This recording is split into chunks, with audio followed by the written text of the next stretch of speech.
Any last words, Barber? My son-in-law Preston asked me this while holding a microphone in one hand and a glass of vintage champagne in the other. 200 of New York City's elite stared at me waiting for the punchline. They expected me to stutter, to bow my head in shame, or maybe even cry. After all, I was just Lucas, the old man who swept hair off the floor for a living. Preston grinned, his teeth white enough to blind a man, thinking he had finally broken me. He had no idea that the hands he was mocking had dismantled international crime syndicates long before he was even born. He had no idea that the silent old man standing in his $10 million penthouse was a ghost from a classified FBI division. I looked him dead in the eye and said nothing. Not yet. But as the laughter died down, and the flashing lights of the police cars reflected in the floor-to-ceiling windows, the smile on Preston's face would soon turn into the pale terror of a man realizing he had just kicked a sleeping lion. Before I tell you how I brought an entire empire down with a single phone call, please subscribe to the channel. It helps me share these stories. And let me know in the comments, have you ever been betrayed by the person you sacrificed everything for? My name is Lucas Harrison. I am 72 years old. To the world, I am a retired barber living in a drafty brownstone in Brooklyn. To my daughter Emily, I am a burden, a relic of a bygone era who smells like talcum powder and cheap aftershave. But in a life I left behind 15 years ago, I was Special Agent Harrison, a man who didn't exist on paper. I gave up the badge, the gun, and the adrenaline to be a father. I played the part of the simple, slow-moving old man perfectly. Too perfectly, it seems. It was Emily and Preston's 10th wedding anniversary. The venue was their penthouse overlooking Central Park. The air inside smelled of expensive perfume and old money. I stood in the corner clutching a glass of water, feeling the fabric of my 30-year-old suit scratching against my neck. It was the only suit I owned. I had spent my savings on Emily's tuition, on her first car, on the down payment for her first apartment. I had nothing left for myself, and I was fine with that. Preston clinked his spoon against his glass. The room went silent. He stood on a raised platform, the city skyline glowing behind him like a halo. He looked like a king addressing his subjects. Emily stood next to him, looking beautiful in a silk gown, but she wouldn't meet my eyes. She was nervously twisting her diamond ring. My gut tightened. I knew that look. It was the same look she had when she was 6 and broke my favorite vase. Preston cleared his throat. Thank you all for coming. Tonight is about family. And speaking of family, we have a special guest, my father-in-law, Lucas. The spotlight swung toward me. I blinded me for a second. I raised a hand to shield my eyes and a few people chuckled. Come on up here, Lucas, Preston beckoned. I didn't want to go. Every instinct in my body, the instincts that had kept me alive in undercover operations in Moscow and cartel dens in Mexico, screamed at me to run. But I walked up the steps. I was doing this for Emily. Preston put a heavy hand on my shoulder. His grip was firm, dominant. He leaned into the microphone. You know, everyone asks me where I get my work ethic. And I have to be honest, it is not from this guy. The crowd laughed, a polite, cruel ripple of amusement. Lucas here has been cutting hair for 40 years, Preston continued, his voice dripping with mock sympathy. 40 years of sweeping other people's dead cells off the floor. Look at those hands. He grabbed my wrist and held my hand up.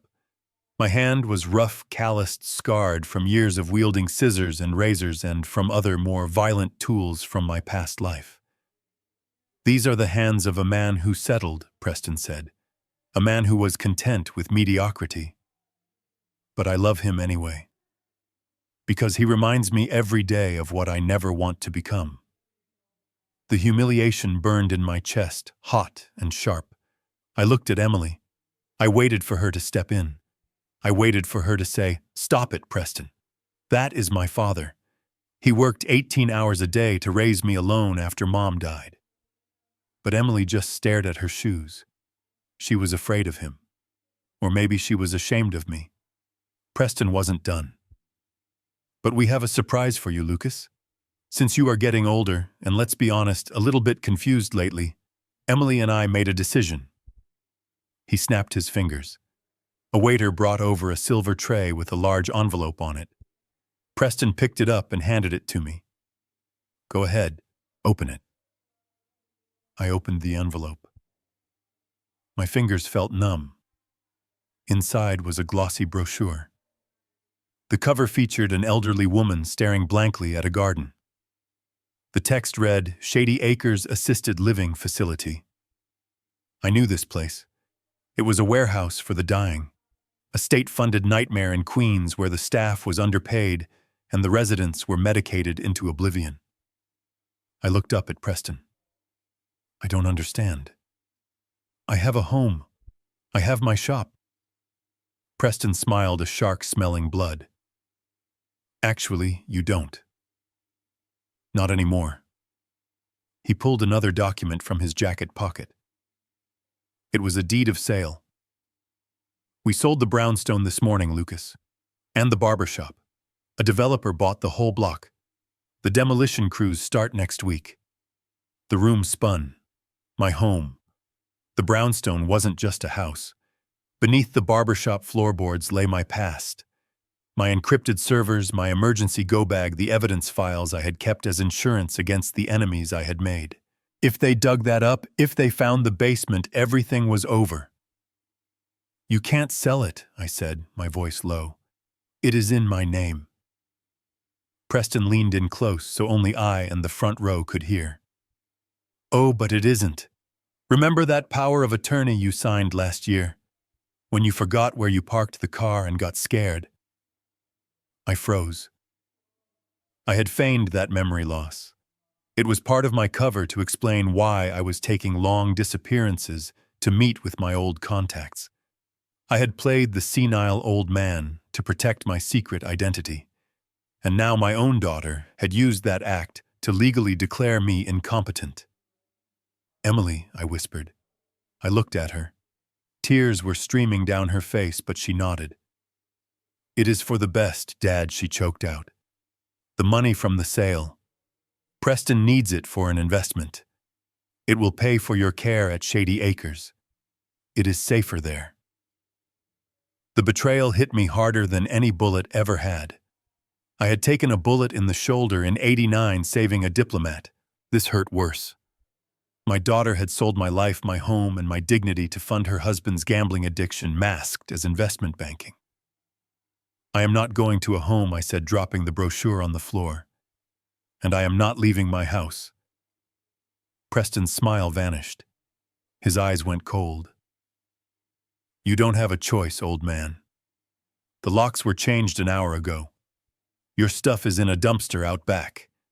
And you are ruining my party. He snapped his fingers at the security guards standing by the entrance. Two massive men in black suits started walking toward me. Get him out of here, Preston ordered. And make sure he doesn't scratch the elevator doors on his way out. The guards grabbed my arms. I felt their grip amateurish and sloppy. In my prime, I could have dislocated their shoulders and dropped them both in 3 seconds. Even now, at 72, my muscle memory twitched. I knew exactly where to strike to collapse their windpipes. But I couldn't. Not here. Not yet. If I fought back, I would blow my cover.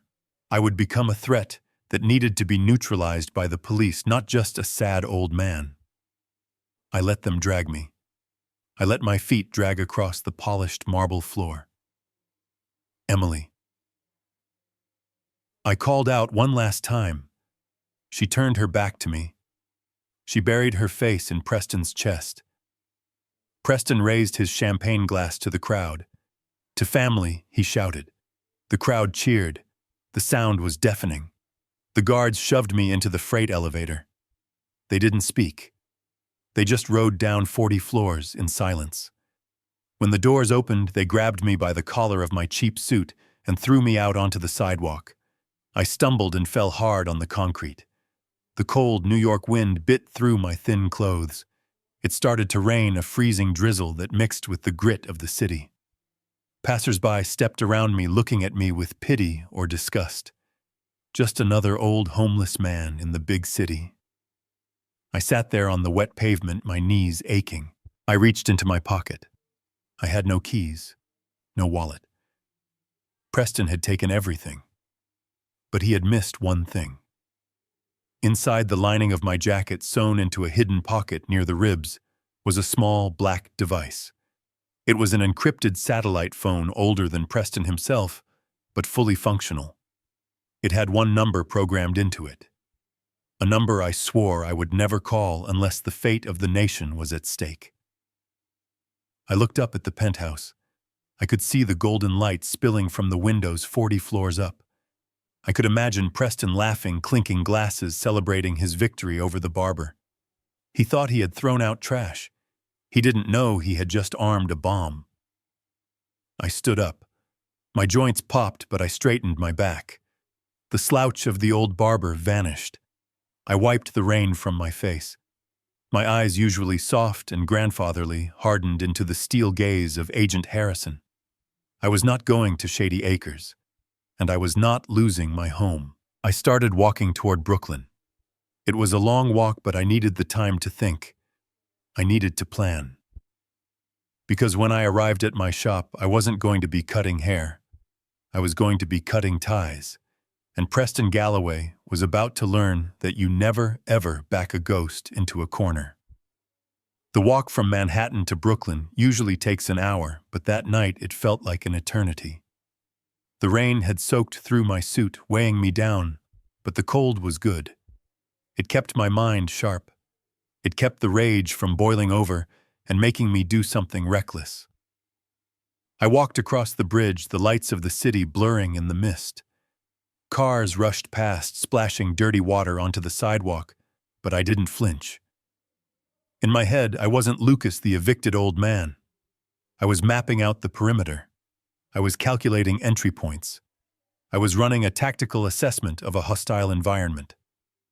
By the time I turned the corner onto my street, the trembling in my hands had stopped. My breathing was steady. My brownstone stood dark and silent at the end of the block. The windows were already boarded up with plywood. A bright orange sticker was slapped across the front door. Condemned. Property of Apex Horizon Development. Seeing that name, Preston's company, on the door of the house where I raised my daughter, made my jaw tighten. He hadn't just sold it. He had seized it. I walked past the front entrance, keeping my head down, acting like just another homeless drifter looking for a dry spot to sleep. I circled around the back through the narrow alleyway that smelled of wet garbage and oil. The rear door of the barber shop was heavy steel, a modification I had installed 20 years ago. To the average person, it looked like a rusted service entrance. To me, it was a fortress gate. Preston had changed the locks. I could see the shine of a brand new deadbolt, a high-security model that cost $300 at a hardware store. I almost smiled. He thought expensive hardware could keep people out. He didn't know that locks are only as good as the person picking them. I reached into my hair and pulled out a small flat bobby pin I had swiped from a table at the party before I was thrown out. I stripped the rubber tip off with my teeth. I inserted the metal into the keyhole. I closed my eyes, focusing entirely on the tactile feedback in my fingertips. I felt the pins inside the cylinder. 1, 2, 3. A slight resistance on the fourth. I applied just enough torque. A soft click echoed in the alley. It took 3 seconds. I pushed the door open and slipped inside, closing it silently behind me. The air inside was the first warning. It didn't smell like sandalwood talcum powder or the bay rum aftershave I had used for decades. It smelled of pulverized concrete ozone and burning plastic. It was the smell of a construction site mixed with an electrical fire. I didn't turn on the lights. I didn't need to. The street lamps outside filtered through the cracks in the plywood, casting long, jagged shadows across the room. My shop was gone. The vintage leather chairs, the ones I had polished every Sunday morning, were missing. The mirrors were smashed. But it wasn't just vandalism. The floor was the problem. The beautiful oak floorboards, which I had laid down myself in the 80s, had been ripped up violently. In their place was a gaping wound in the foundation of the building. The concrete slab had been jackhammered open, revealing the earth beneath. I moved closer, my footsteps silent on the debris. This wasn't a renovation for a condo. You don't tear up a foundation to build luxury apartments. I knelt by the edge of the hole. Thick black cables as wide as a man's arm snaked out of the wall and disappeared into the darkness of the basement. I ran my hand along the casing. Industrial-grade fiber optics, high-voltage power lines, and alongside them silver ducts for an industrial cooling system. My heart rate didn't jump. It slowed down. This was familiar territory. I had seen setups like this in Eastern Europe and in raided warehouses in Jersey. This was infrastructure. Preston wasn't building a home. He was building a data center. But why here, why in a residential Brooklyn neighborhood then?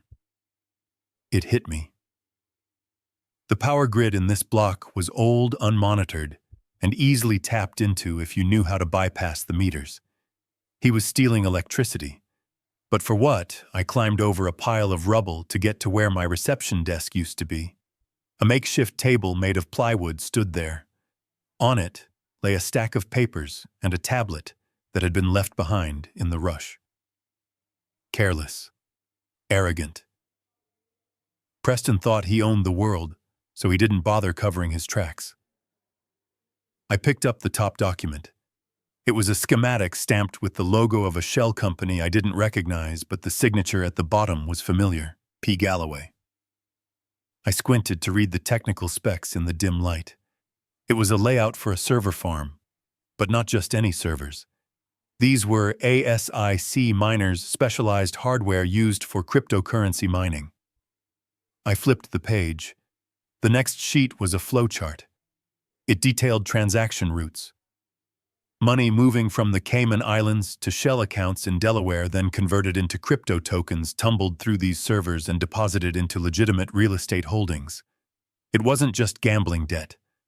Preston wasn't just a bad investor. He was a laundryman.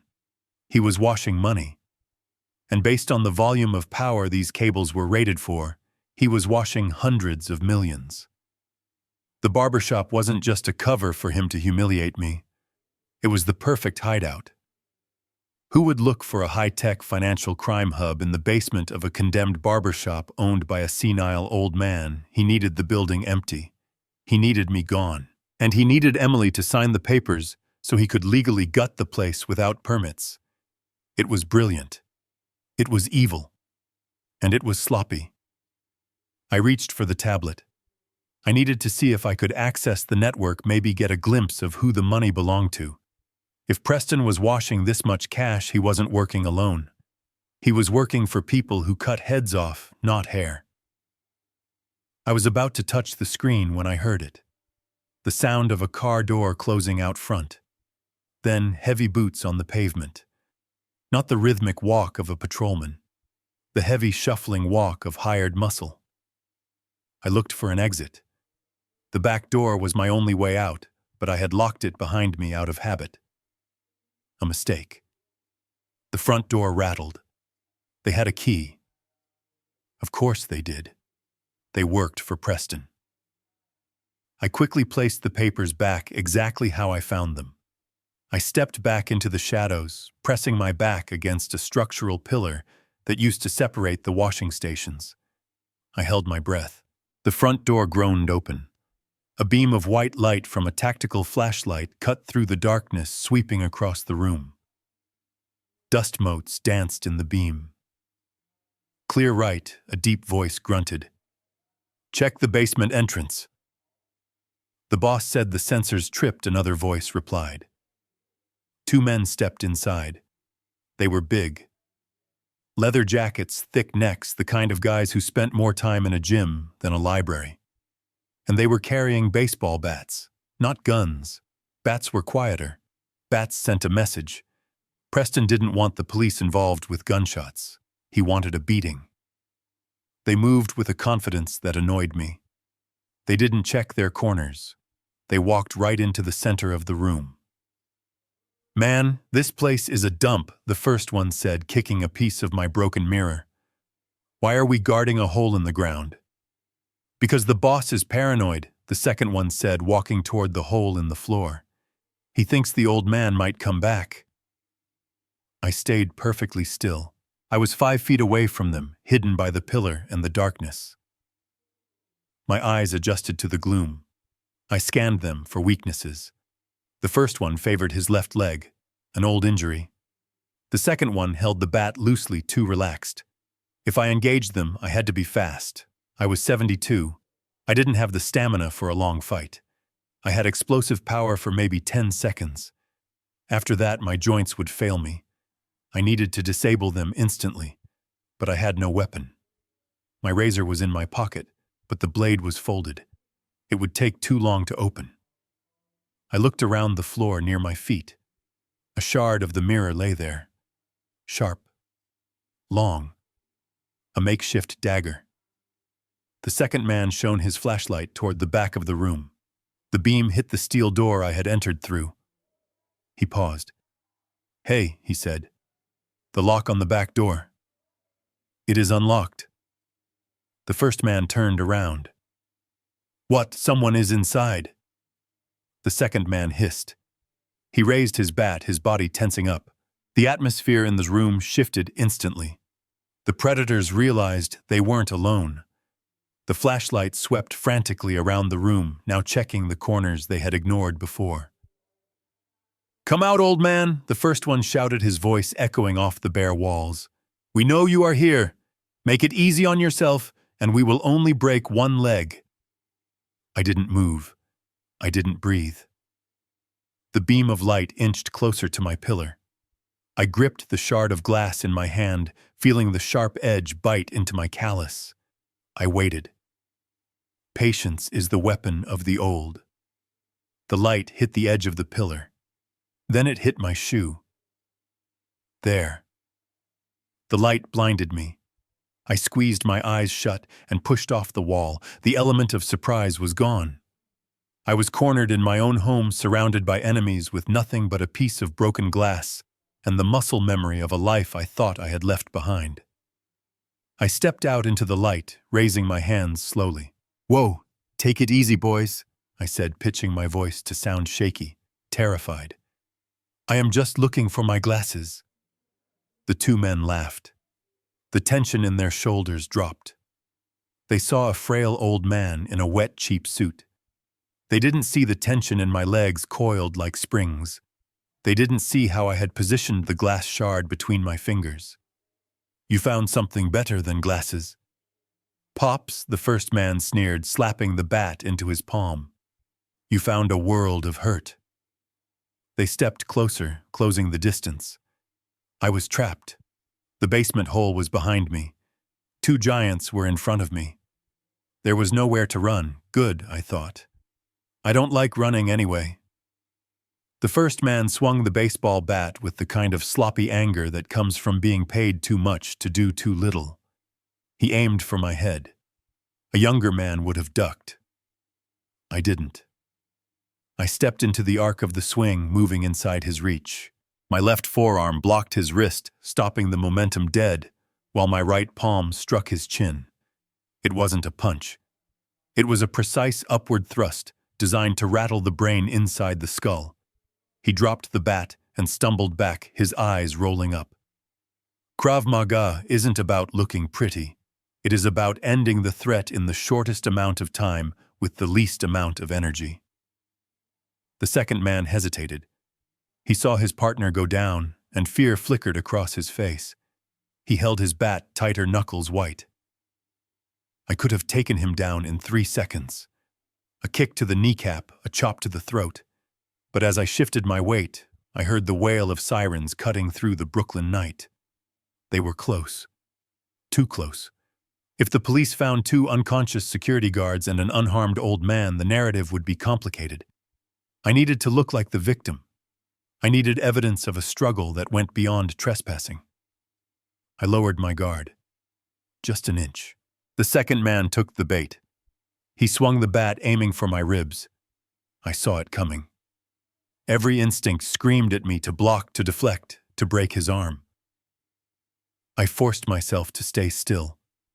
The wood connected with my side. The pain was blinding. I felt a rib crack, a sharp, hot agony that stole the breath from my lungs. I grunted and fell to my knees, clutching my side. The man raised the bat again for a finishing blow, confident now that the old man was broken. "Drop the weapon." The command came from the front entrance. Blue and red lights flooded the dusty, gutted interior of my shop. 3 officers stormed in, guns drawn. The second thug froze, dropping the bat instantly and raising his hands. He knew the drill. He wasn't a criminal in this scenario. He was an employee. I stayed on the floor, breathing through the pain in my ribs. Blood from a cut on my forehead trickled into my eye, stinging. I looked up at the officers. I recognized the lead cop, Sergeant Miller. I had cut his hair for 5 years. I had given his son his first haircut. "Miller," I wheezed. "It is me. Lucas." Miller lowered his gun slightly, squinting through the gloom. "Lucas. What the hell is going on here?" Before I could answer, a shadow fell over me. The polished black shoes stepped into my line of sight. I looked up. Preston walked in from the street, flanked by 2 more officers. He wasn't wearing his tuxedo anymore. He was wearing a cashmere sweater and a look of deep, practiced concern. "Thank God you are here, officers," Preston said, his voice trembling with fake emotion. He rushed past Miller and knelt beside me, but not to help. He leaned in close, his hand gripping my shoulder hard, digging his thumb into a pressure point near my neck. "Dad," Preston whispered loud enough for the room to hear. "Why did you run away?" We were so worried. I tried to shove him off, but the pain in my ribs flared up, making me gasp. "Get your hands off me," I rasped. Preston looked up at Sergeant Miller, his eyes wide with distress. "I am so sorry, Sergeant. My father-in-law. His condition has worsened rapidly in the last 48 hours. We tried to get him to the care facility, but he became violent. He thinks this is still his shop." Miller holstered his weapon, but didn't put away his handcuffs. He looked at the hole in the floor, the smashed mirrors, the high-tech cables running into the dark. "Mr. Galloway," Miller said slowly, "what happened to the floor, and who are these men with bats?" Preston stood up, brushing dust off his expensive slacks.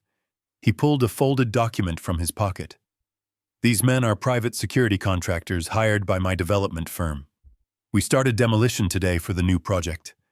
We had to secure the site because of the valuable equipment. My father-in-law broke in. He attacked my staff. He thinks he is fighting a war. It is the dementia. It makes him paranoid." He handed the paper to Miller. It was a medical evaluation. I could see the stamp of a prominent psychiatrist, a man I knew Preston played golf with. I struggled to my feet, leaning against the pillar for support. "That is a lie," I shouted, my voice sounding more ragged than I intended. "Look at the basement, Miller. Look at the cables. He is building a server farm. He is laundering money." Preston shook his head sadly. "See, paranoia. Laundering money, Dad, you were a barber. You don't even know how to use a smartphone." Miller looked at the document, then at me. He looked at the blood on my face, the wild look in my eyes, the dusty suit. Then he looked at Preston, the successful businessman, the grieving son-in-law. Bias is a powerful thing. Miller saw what he expected to see. A confused, violent old man. "Lucas," Miller said, his voice softening with pity. "You can't be here. You sold this place. I didn't sign anything," I yelled. "Emily signed it." He forced her. Preston sighed. "He thinks everyone is conspiring against him." "Officer, please. For his own safety. He needs to be sedated and taken to Shady Acres. They are expecting him." Miller nodded to the other officers. "Cuff him." "No," I stepped back, raising my hands. "Miller, listen to me. Check the basement. Just go down there. Sir, put your hands behind your back, the rookie officer said, grabbing my arm. He spun me around. The movement jarred my broken rib, and I cried out. Careful, Preston said. He is fragile. The metal cuffs ratcheted shut around my wrists. Cold, tight, the sound of finality. I looked at the two thugs. They were smirking. They weren't being arrested. They were witnesses. I was marched out of the shop I had owned for 40 years. The rain had stopped, but the air was freezing. A crowd had gathered outside. Neighbors I had known for decades watched from behind the police tape. I saw Mrs. Higgins from the bakery. I saw the young mechanic from the garage across the street. They didn't wave. They whispered. They looked at me like I was a stranger. A crazy old man being hauled away. They pushed me into the back of the patrol car. The hard plastic seat was uncomfortable against my injury. I leaned my head back, closing my eyes, trying to control my breathing. I needed to slow my heart rate. Panic would only help Preston. The back door opened. I expected an officer to buckle me in. Instead, Preston leaned into the car. He blocked the view of the officers standing on the sidewalk. For a moment, his mask dropped. The concern vanished. The sadness evaporated. He looked at me with pure, unadulterated malice. You are a tough old bird, aren't you? Preston whispered, taking a bat to the ribs and still standing. I stared at him. You won't get away with this, Preston. The FBI isn't the local police. They will follow the money. Preston chuckled softly. What money? The money that is moving tonight? My eyes narrowed. That is right, Lucas. You were right about the basement. It is fully operational. And tonight, at 3 a.m., $50 million in untraceable crypto is going to flow through those cables and vanish into the ether. By the time your friends at the FBI wake up, the money will be gone and the servers will be scrubbed clean. He leaned closer, his breath smelling of mint and rot.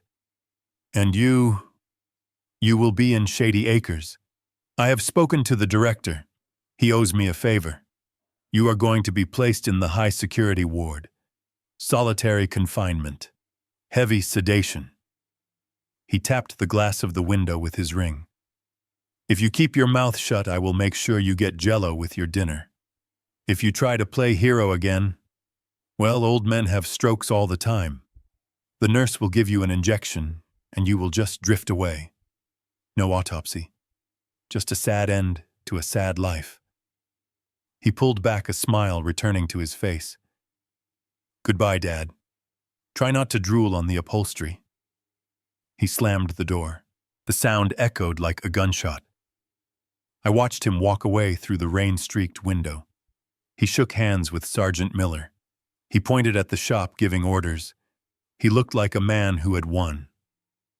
The engine started. The car pulled away from the curb. I watched my shop disappear into the distance. My legacy, my cover, my home.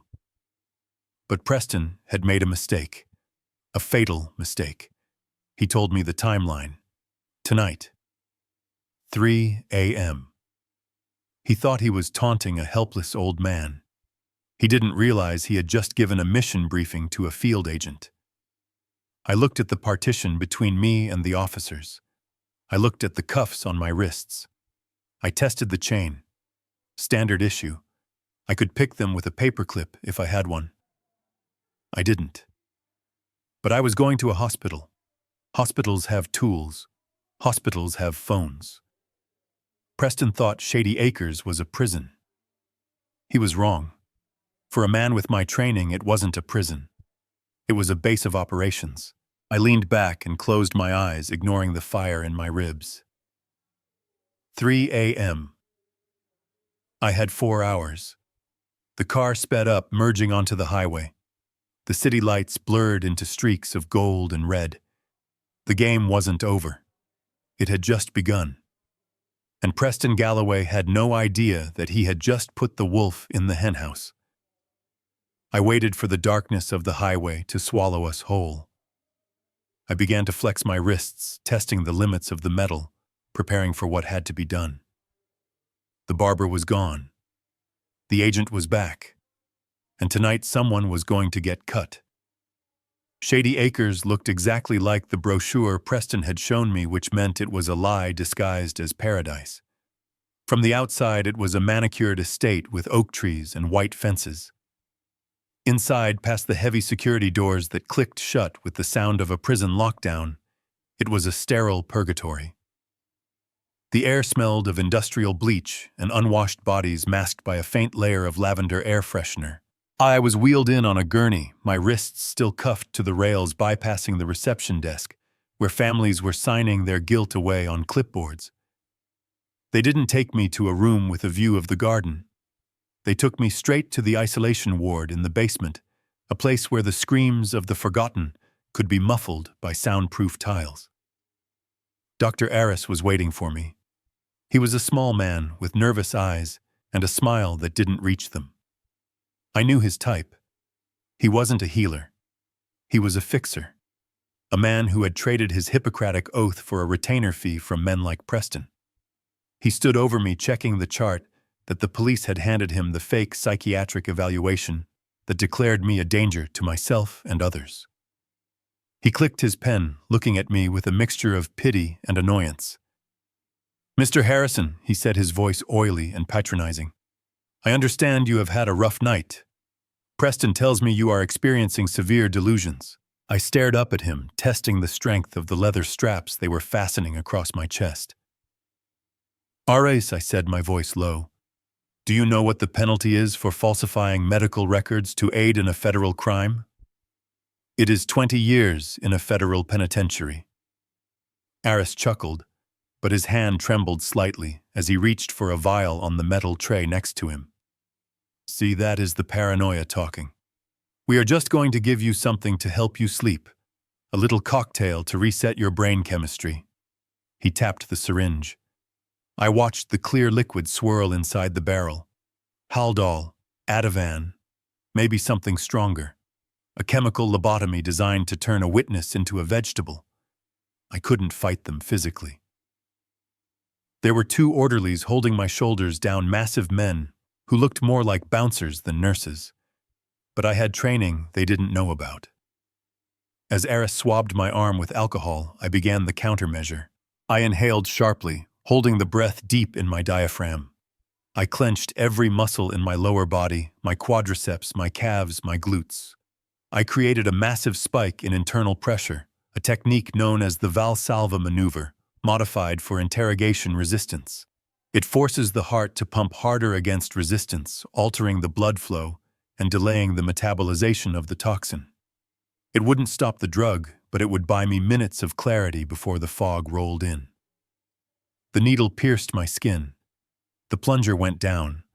I felt the cold burn of the sedative entering my vein. I exhaled slowly, letting my eyes roll back, letting my mouth go slack. I needed them to think it was working instantly. "He is out," one of the orderlies grunted, releasing my shoulder. Aris watched me for a moment, checking my pupils. "Good. Keep him restrained. Preston wants him kept under for at least 24 hours. If he wakes up, dose him again." They left the room, the heavy metal door slamming shut. But they made a mistake. They left a nurse behind to monitor my vitals. She was young, bored, and clearly hated her shift. She sat in a chair in the corner, scrolling through her phone, the blue light illuminating her face. She wasn't watching the heart monitor. She was watching a video of a cat playing a piano. I lay there, the drug beginning to claw at the edges of my mind. My limbs felt heavy, like they were filled with lead. The room started to spin slightly. I had to move now. "Water," I croaked. It wasn't an act. My throat was parched. The nurse sighed, rolling her eyes. She stood up, leaving her phone on the tray table next to my bed. She walked over to the sink on the far side of the room to fill a paper cup. This was it. The window of opportunity was 3 seconds. I shifted my hand. The cuffs were tight, but my fingers were long. I stretched them out, straining against the leather. My fingertips grazed the cold metal of the phone. The drug made my coordination sloppy. I fumbled it. The phone slid across the tray. "Don't drop it, Lucas," I told myself. The nurse turned off the tap. She was turning around. I lunged with my fingers, ignoring the pain in my wrist. I grabbed the phone and slid it under my pillow in one fluid motion, just as my head fell back onto the mattress. "Here," she said, shoving the cup and a straw at my face. "Drink it and shut up." I took a sip, letting the water soothe my throat. "Thank you, dear," I mumbled, closing my eyes again. She huffed and went back to her chair. She reached for the tray. She patted the surface. She frowned. She looked under the tray. She looked at the floor. "Where is my phone?" she muttered. She stood up and checked her pockets. She began to look around the room. She wasn't panicking yet, just annoyed. She assumed she had misplaced it. She walked toward the bathroom to check if she left it there. As soon as she stepped into the bathroom, I pulled the phone out. My vision was blurring. The numbers on the screen were swimming. I didn't need to see them. My fingers remembered the pattern. I didn't dial 911. The local police were compromised. I didn't dial a lawyer. A lawyer would take days. I dialed a number that didn't exist in any public directory. It was a ghost line, a direct uplink to the Department of Homeland Security's Internal Crisis Center. It rang once. "Secure line," a robotic voice answered. "Identify." I forced my tongue to work, fighting the slur caused by the sedative. "Blue Razor," I whispered. Silence. Then a human voice, sharp and alert, cut through the static. "Blue Razor is a decommissioned call sign. State your authentication." My head was pounding. The room was tilting sideways. I focused on the image of Preston's face, the smug look he gave me in the car. That anger was the only thing keeping me awake. "Protocol 19, I said, my voice barely audible. "Authentication code Zulu 7 X-ray. I am compromised. Target is Viper. Location is Shady Acres, New York. Requesting immediate extraction." There was a pause on the other end. A pause that felt like a lifetime. "Stand by, Blue Razor. Tracing your signal. We have a dormant file on Viper. Are you confirming active status?" "I am confirming." I gasped. 50 million. Crypto. Tonight. Suddenly the bathroom door swung open. The nurse stood there. She saw the glow of the screen under my chin. She saw me speaking. "Hey!" she screamed. "Give me that!" She lunged at me. She wasn't a trained combatant, but she was young and I was half sedated. She grabbed my wrist, digging her nails in. I tried to hold on to the phone to hear the confirmation, but my grip was weak. The phone skittered across the floor. She didn't pick it up. She hit the red panic button on the wall. "Code Gray," she yelled into the intercom. "Room 104. The patient is loose." As sirens began to blare in the hallway. Red strobe lights flashed, turning the room into a nightmare of pulsating blood. I heard the heavy boots of the orderlies thundering down the corridor. On the floor, the phone was still connected. I could hear the faint voice of the operator. "Agent Harrison. Agent Harrison. Do you copy? Extraction team is..." The door burst open. The two giants from before rushed in. They didn't ask questions. One of them threw his entire body weight onto my legs. I felt something snap. The other grabbed my arms and pinned them above my head, wrenching the shoulders.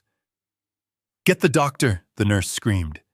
"He stole my phone. He was making a call." I looked at the phone on the floor. The screen went dark. The connection was lost. Dr. Aris ran into the room. He wasn't smiling anymore. He looked terrified. He looked at the phone, then at me. "Who did you call?" Aris demanded, grabbing my face and squeezing my jaw. "Who did you call, old man?" I spat in his face. "I called the barber," I wheezed. "You are due for a trim." Aris wiped the saliva from his cheek. His face went pale with rage. He turned to the nurse. "Get the crash cart, and bring me the potassium chloride." The nurse froze.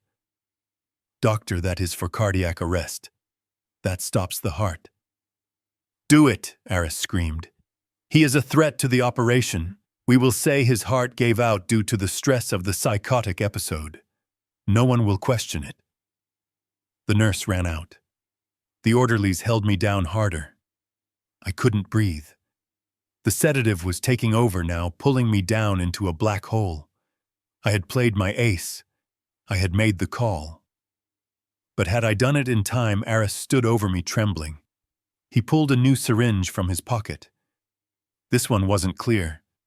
It was labeled with a red skull and crossbones warning sticker. "You should have just gone to sleep," Lucas Aris whispered. "Now you don't get to wake up." I stared at the ceiling tiles, counting the cracks. 1, 2, 3. I wondered if Emily would cry at my funeral. I wondered if Preston would give a eulogy about how tragic my dementia was. The nurse ran back in, handing Aris the vial. He filled the syringe. He tapped it to remove the air bubbles. "Hold him still," Aris ordered. I closed my eyes. I didn't pray. I listened. I listened for the sound of helicopters. I listened for the sound of justice. But all I heard was the hum of the air conditioner and the frantic beating of my own heart, slowing down beat by beat. Aris grabbed my IV line. He uncapped the port. Any last words, he mocked, echoing Preston. I opened my eyes one last time. "Check the time," I whispered. Aris frowned. "What?" I smiled, my teeth bloody. "It is 3 a.m. Aris looked at his watch, distracted for 1 second. And in that second, the building shook. Not from an earthquake, but from the sonic boom of something very fast and very low flying over the roof. The glass of the small window high on the wall shattered inward, but the needle was already in the port. Aris pushed the plunger. The needle scratched the surface of my skin, a cold bite of steel promising eternal sleep. I didn't flinch. I just watched Dr. Aris's thumb tighten on the plunger. But before he could push the lethal dose into my vein, the heavy steel door of the isolation room didn't just open. It exploded inward. The lock mechanism shattered with a deafening crack, sending metal shrapnel skittering across the linoleum floor. Aris screamed a high-pitched sound of pure terror and jerked his hand back. The syringe slipped from his sweaty fingers, hitting the floor and shattering. The clear liquid, the potassium chloride meant to stop my heart, pooled harmlessly next to the bed. 2 men stepped through the ruined doorway. They weren't hospital security. They weren't local police. They moved with the synchronized fluidity of apex predators. They wore tailored black suits that cost more than Aris made in a year, and dark sunglasses despite the dim fluorescent lighting. They didn't shout commands. They didn't draw weapons. They didn't need to. Their presence alone sucked the oxygen out of the room. Aris backed away until he hit the counter, his face draining of color. "Who are you?" Aris stammered, trying to muster some authority but failing miserably. "This is a restricted medical ward. You cannot be in here." The lead agent, a tall man with a jawline like granite, didn't even look at the doctor. He walked straight to my bedside. He looked at the leather straps binding my chest and wrists. He looked at the IV line. Then he reached into his jacket pocket and pulled out a small folded document. He didn't hand it to Aris. He held it up just for a second.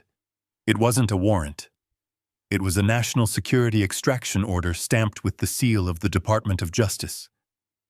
"Federal jurisdiction," the agent said. His voice was calm, deep, and brooked no argument.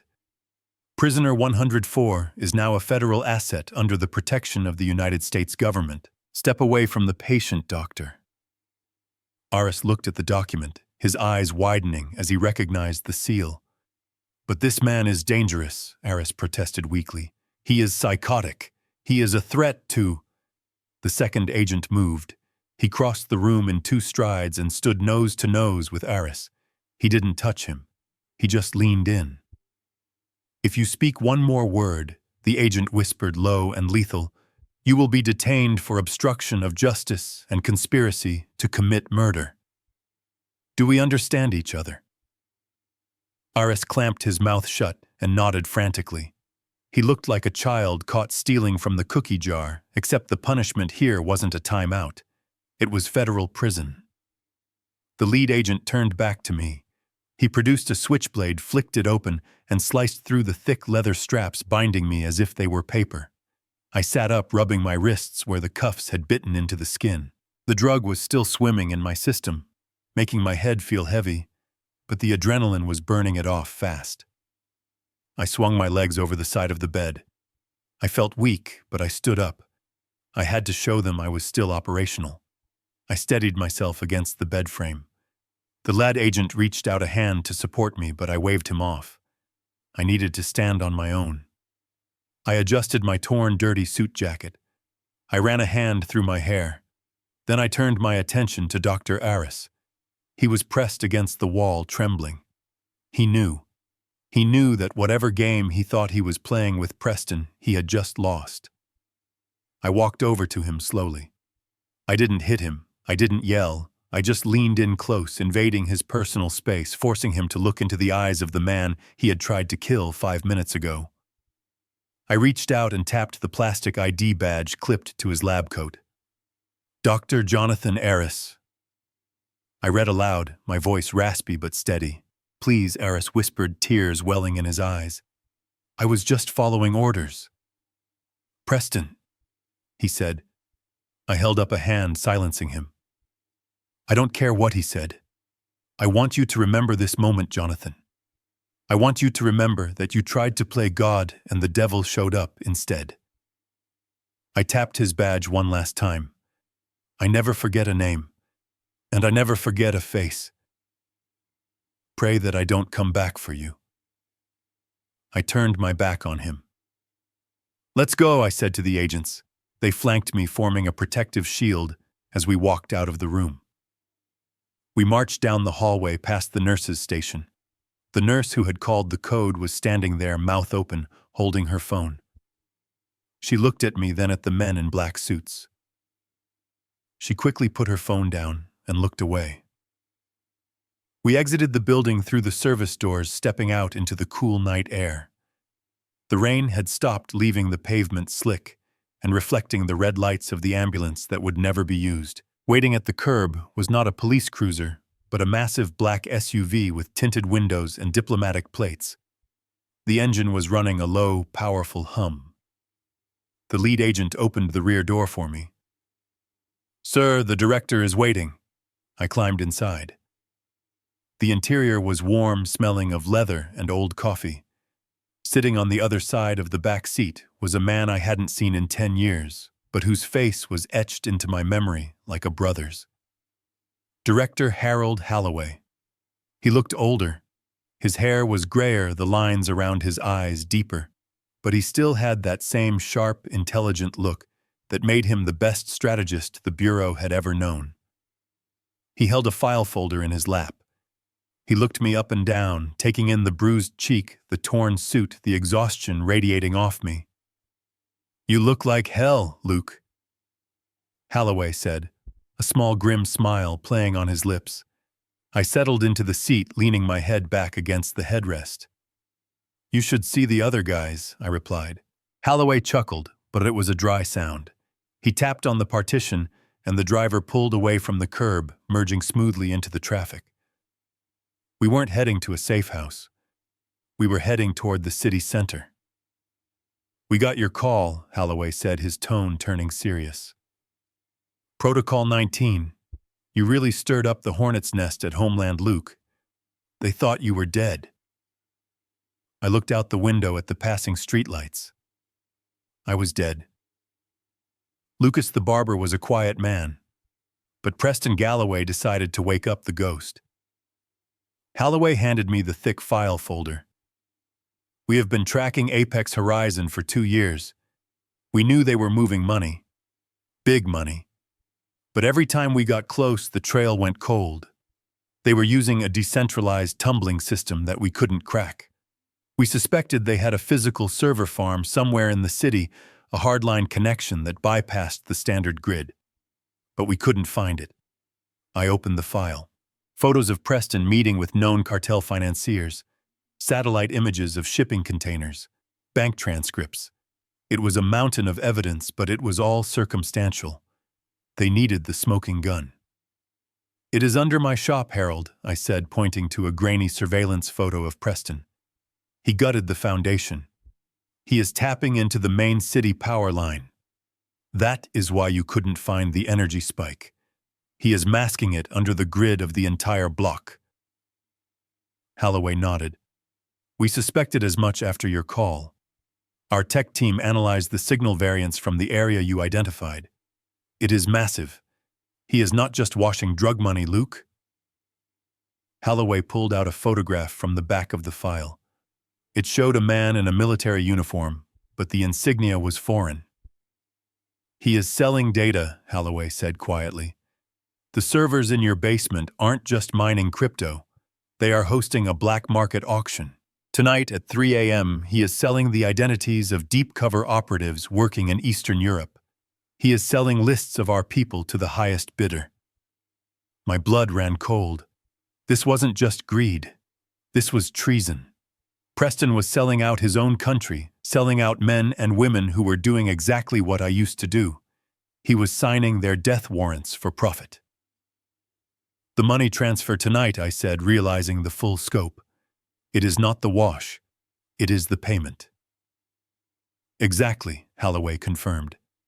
$50 million is the price tag for the list. If that transaction goes through, 20 agents die before sunrise. We have to stop it. We have a tactical team on standby, but we can't just raid the building. If we breach the perimeter, his system is rigged to wipe the drives instantly. We lose the evidence and the list gets leaked anyway as a failsafe. I closed the file. I felt the anger in my chest solidify into something colder, sharper. It wasn't about the house anymore. It wasn't about the insult at the party. It was about the mission. "You need someone on the inside," I said. "Someone who knows the building. Someone who can bypass the physical security without tripping the digital alarm." Holloway looked at me. He didn't ask. He didn't order. He just waited. He knew who I was. He knew that despite the gray hair and the limp, I was still the best infiltrator he had ever worked with.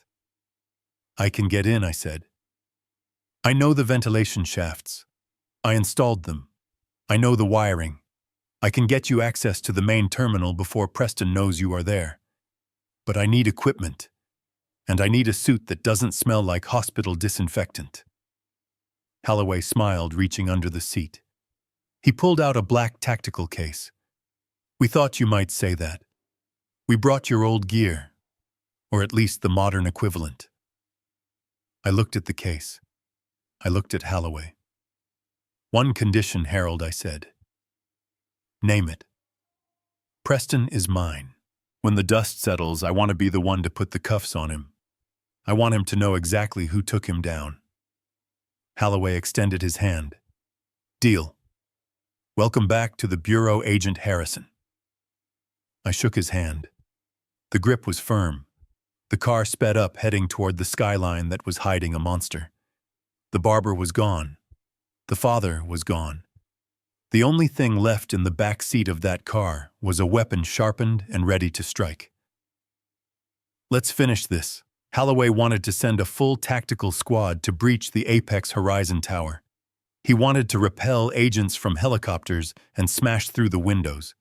It would have been a spectacle, a show of force that the Bureau loves. But I told him no.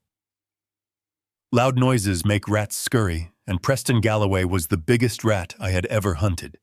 If he sensed a raid, he would wipe the servers in seconds.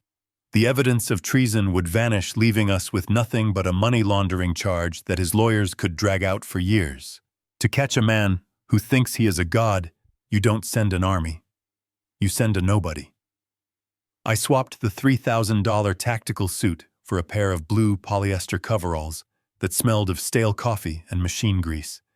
I put on a pair of thick-rimmed glasses and a baseball cap pulled low. I wasn't Agent Harrison anymore. I wasn't Lucas the barber. I was Dave from Network Solutions, a faceless technician sent to check the fiber optic load. The best disguise in the world isn't a mask. It is mediocrity. People like Preston don't look at service workers. To him, we are just furniture that fixes itself. I walked into the lobby of the Apex Horizon building with a tool belt slung over my shoulder. The security guard at the desk didn't even look up from his phone. I swiped the cloned keycard the FBI tech team had fabricated for me. The light turned green. Just like that, I was inside the belly of the beast. The elevator ride to the 40th floor was silent. I watched the numbers climb, checking the hidden earpiece in my ear. Holloway was on the line, monitoring the audio. "We are green." "Luke," his voice buzzed. "The server room is on the east wing. You have 10 minutes before the security rotation." The doors opened. The office was a temple of minimalism and excess. White marble floors, glass walls, and the quiet hum of millions of dollars moving through the air. I walked with a slight slouch, keeping my head down, moving straight for the main server closet, located behind Preston's executive suite. I knew the layout because I had studied the blueprints Holloway gave me, but also because I knew how men like Preston thought. They always kept their secrets close, right where they could feel the heat of the machines. I reached the server room door. It was locked with a biometric scanner, a high-end model, but every digital lock has a physical failsafe. I pulled a specialized magnetic pulse device from my belt and held it against the casing. A soft click, and the magnetic seal disengaged. I slipped inside. The room was freezing, kept at sub-zero temperatures to cool the racks of processors that lined the walls. The blue LED lights blinked in a rhythmic, hypnotic pattern. This was the brain of Preston's operation. I moved to the main terminal. My hands, usually steady with a razor, were just as precise with a keyboard. I inserted a flash drive containing a polymorphic worm virus designed by the NSA. It wouldn't shut the system down. It would mirror it. Every keystroke Preston made, every file he opened, would be sent directly to Holloway's laptop in the van downstairs. I watched the progress bar load.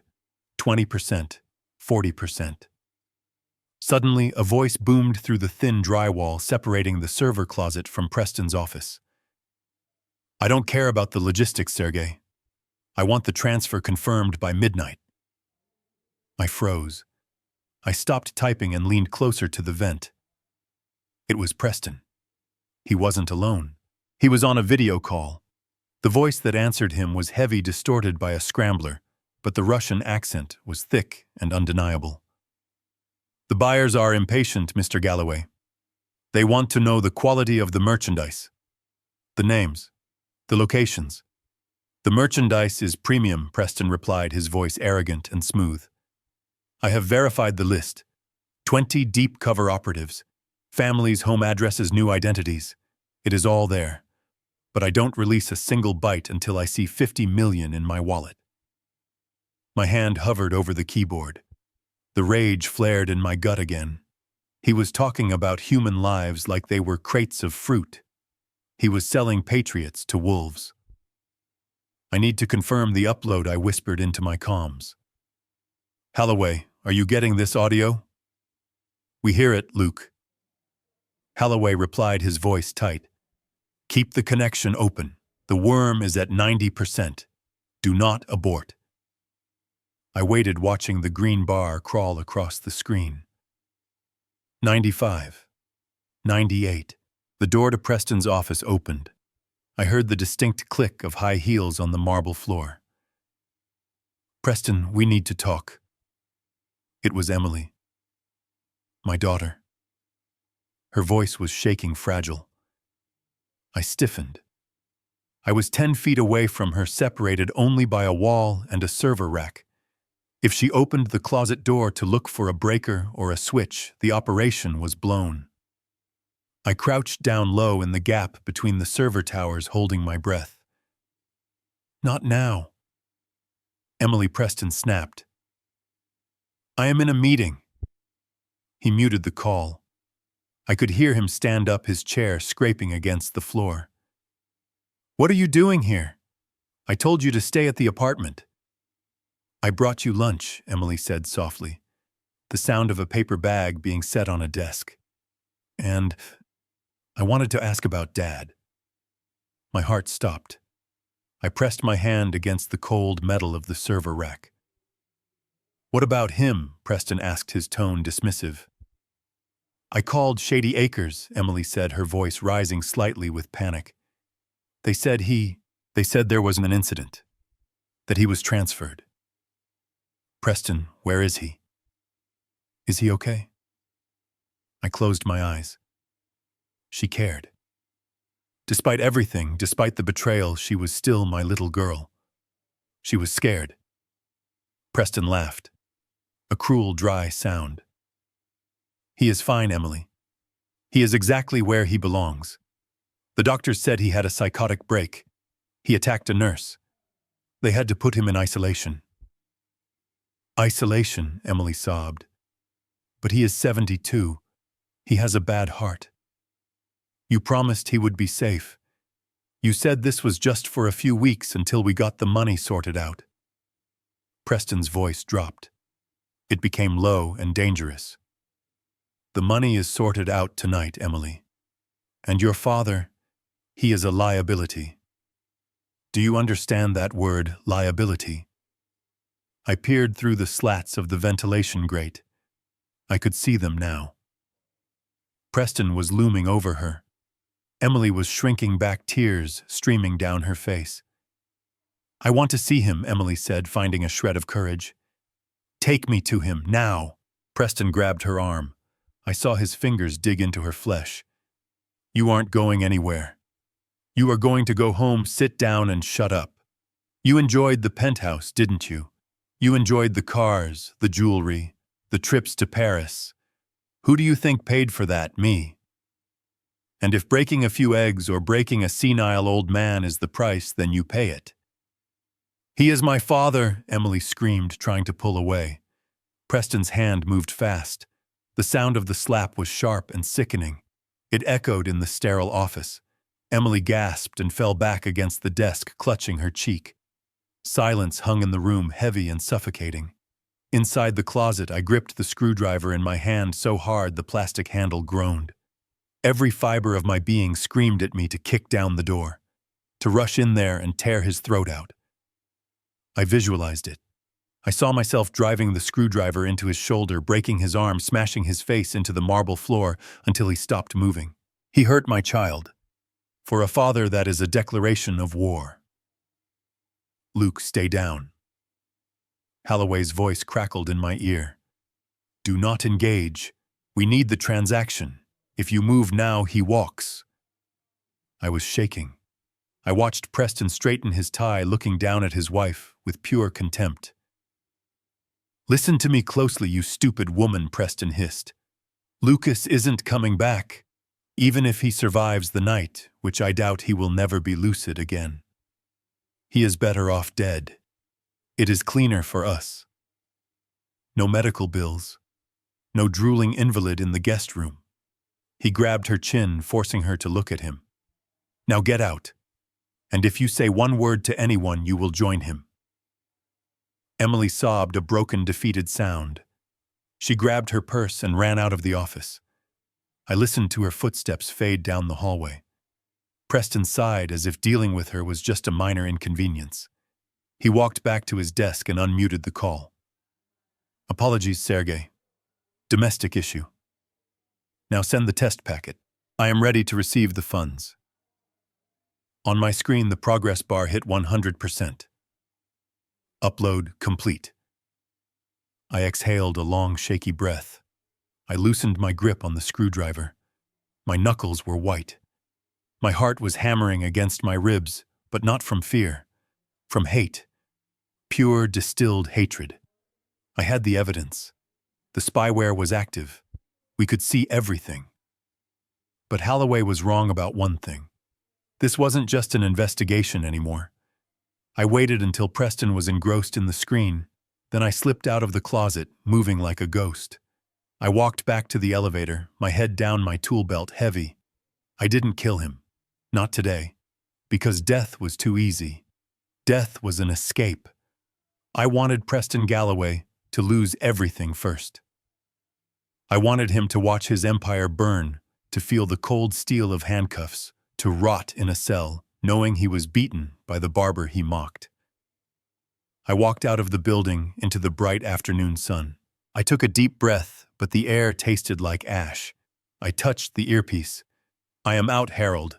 The bug is planted." "Good work," Luke Halloway said. "We are seeing the data stream. It is a gold mine. We move in tonight at the gala." I didn't answer immediately. I watched a taxi drive by. I thought of the red mark on Emily's cheek. "Harold," I said, my voice cold as the grave. "Yeah. When we take him down, ensure the cameras are rolling. I want the world to see him beg." I cut the connection. The plan was in motion. The trap was set. Now all I had to do was wait for the party. Preston wanted a show. I was going to give him a finale he would never forget. The van ride back to the secure safe house was silent, but the air inside was thick with tension. I sat in the back, staring at the laptop screen where the polymorphic worm I had planted was doing its work. It was harvesting everything. Emails, chat logs, encrypted ledgers, and deleted files. Halloway sat across from me, his face illuminated by the blue glow of the monitor. He looked worried. In all the years I had known him, Harold Halloway was a man of stone, unflappable in the face of bomb threats and hostage situations. But tonight, his hands were clenched tight on his knees. We both knew that we were peeling back the layers of something rotten, something that smelled worse than just financial fraud. We arrived at a nondescript warehouse in the industrial district of Queens. To the outside world, it was a logistics center for a plumbing supply company. Inside it was a fully operational FBI tactical command post. Rows of monitors lined the walls, and a team of cyber warfare specialists were already dissecting the data stream coming from the Apex Horizon servers. They didn't salute when Halloway walked in. They just typed faster. I walked over to the main screen. A young analyst barely out of college looked up at me. He didn't know who I was. He saw an old man in a technician's jumpsuit with a tool belt. He looked at Halloway for an explanation, but Harold just nodded at the screen. "Show us what we have," son, Halloway ordered.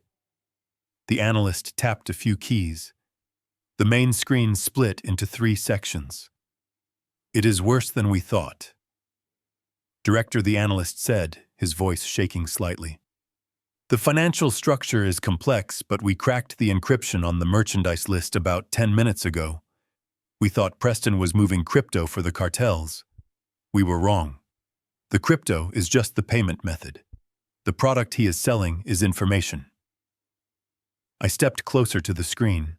My eyes scanned the documents that were scrolling past. At first, it looked like standard corporate data. Personnel files. Locations. Then I saw the watermarks. Top secret. Eyes only. Department of Defense. CIA. FBI Field Operations. "Stop scrolling," I commanded. My voice was low, but it silenced the room. "Scroll back up. 2 pages. The analyst obeyed. The image on the screen froze. I felt the blood drain from my face, leaving me cold and hollow. I knew that face. It was a grainy surveillance photo attached to a dossier. The name listed was distinct. Agent Marcus Cole. Status: deep cover, Eastern Europe. Marcus was a rookie I had trained 15 years ago. He was a good kid. Smart. Loyal. He had a wife and a newborn baby back in Virginia. I pointed a trembling finger at the screen. "That is the NOC list, isn't it?" I asked, though I already knew the answer. Halloway stepped up beside me. He took off his glasses and rubbed his eyes wearily. "Yes, Luke. It is the non-official cover list. It contains the real identities, current locations, and safe house addresses of every deep cover operative currently active in the Eastern Bloc and the Middle East." I turned away from the screen, feeling a wave of nausea. This wasn't just white-collar crime. This wasn't just greed. Preston Galloway. The man who married my daughter.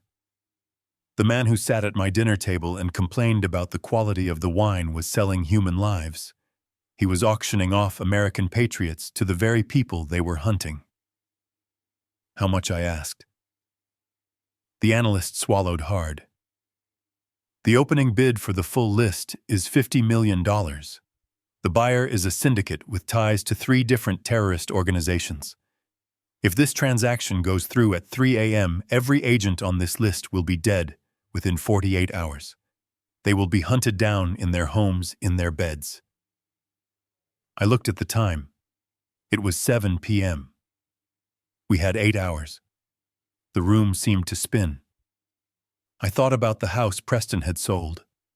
I thought about the nursing home he tried to throw me into. I realized now why he needed me gone so desperately. It wasn't just because I was an annoyance. It was because my background check, if anyone ever looked too closely at his father-in-law, might have triggered a federal audit. He needed the slate clean. He needed total control. But there was something else. I looked at the file again. There were notes in the margins, handwritten notes. I recognized the handwriting. It was sloppy, arrogant loops. Preston's handwriting. He didn't just steal this list, I whispered. He curated it. Look at the names, Harold. Look at them. Holloway squinted at the screen. Cole, Rodriguez, Ivanov, Sarah Jenkins. They are all my team, I said, the realization hitting me like a physical blow, or people connected to my old unit.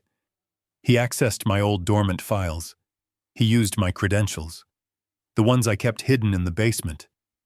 That is why he was digging up the floor. He wasn't just installing servers. He was recovering my old physical archives to decrypt the digital ones. Preston had used me. He had used my legacy, my life's work to build his fortune. He was selling my friends to buy his penthouses and his sports cars. The money he was making was soaked in the blood of people I had sworn to protect. The anger I felt before the personal vendetta about the house and the insult vanished. It was replaced by a cold, professional clarity. This was no longer a family dispute. This was an act of war. Preston Galloway wasn't my son-in-law anymore. He was a high-value target, a traitor. And in my world, traitors didn't get to go to white-collar prisons with tennis courts. I turned to Holloway. He was looking at me, gauging my reaction. He was worried I would snap. He was worried the old Barber would crumble under the weight of the betrayal.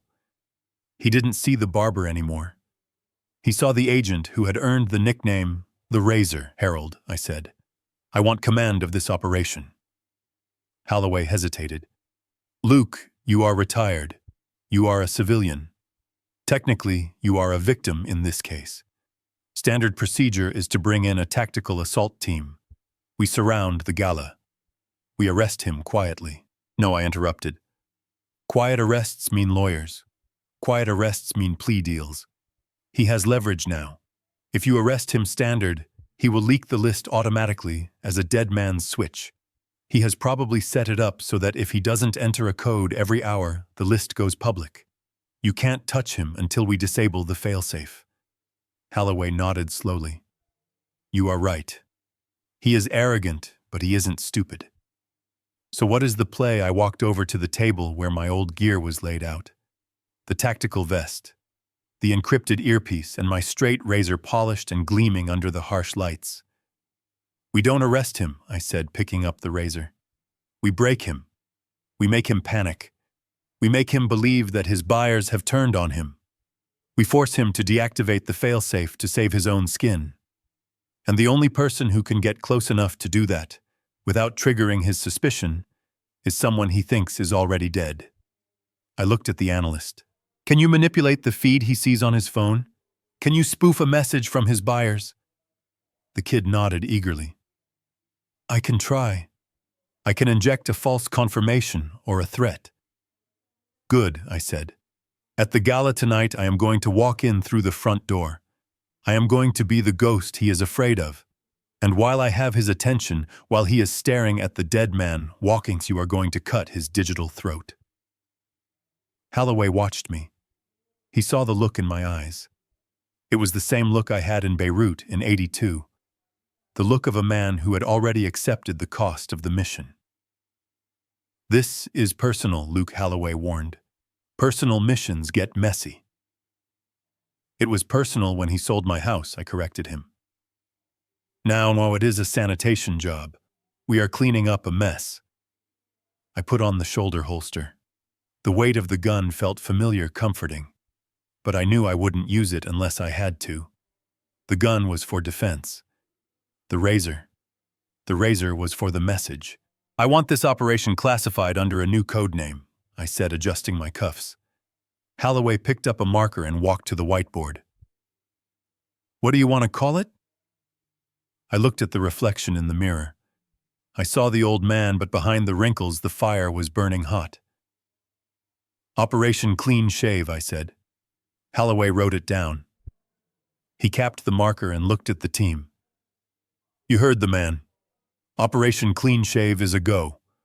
All assets are now under the direct command of Agent Harrison. We have 6 hours until the gala.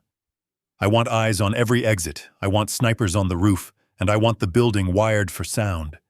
Nobody enters or leaves without us knowing. The room burst into activity. Phones were ringing. Keyboards were clacking. The energy was electric. I walked over to a quiet corner of the room and sat down. I pulled out my wallet. It was empty, stripped by Preston's goons, but I had hidden a small photograph in the lining. It was a picture of me and Emily taken on her graduation day. She was smiling, looking at me with pride. I am sorry, Em, I whispered to the photo. I am going to have to hurt him, and it is going to break your heart. But one day, if you grow up to have half the courage I think you have, you will understand. I am not doing this to punish him. I am doing this to save you from living a life built on blood.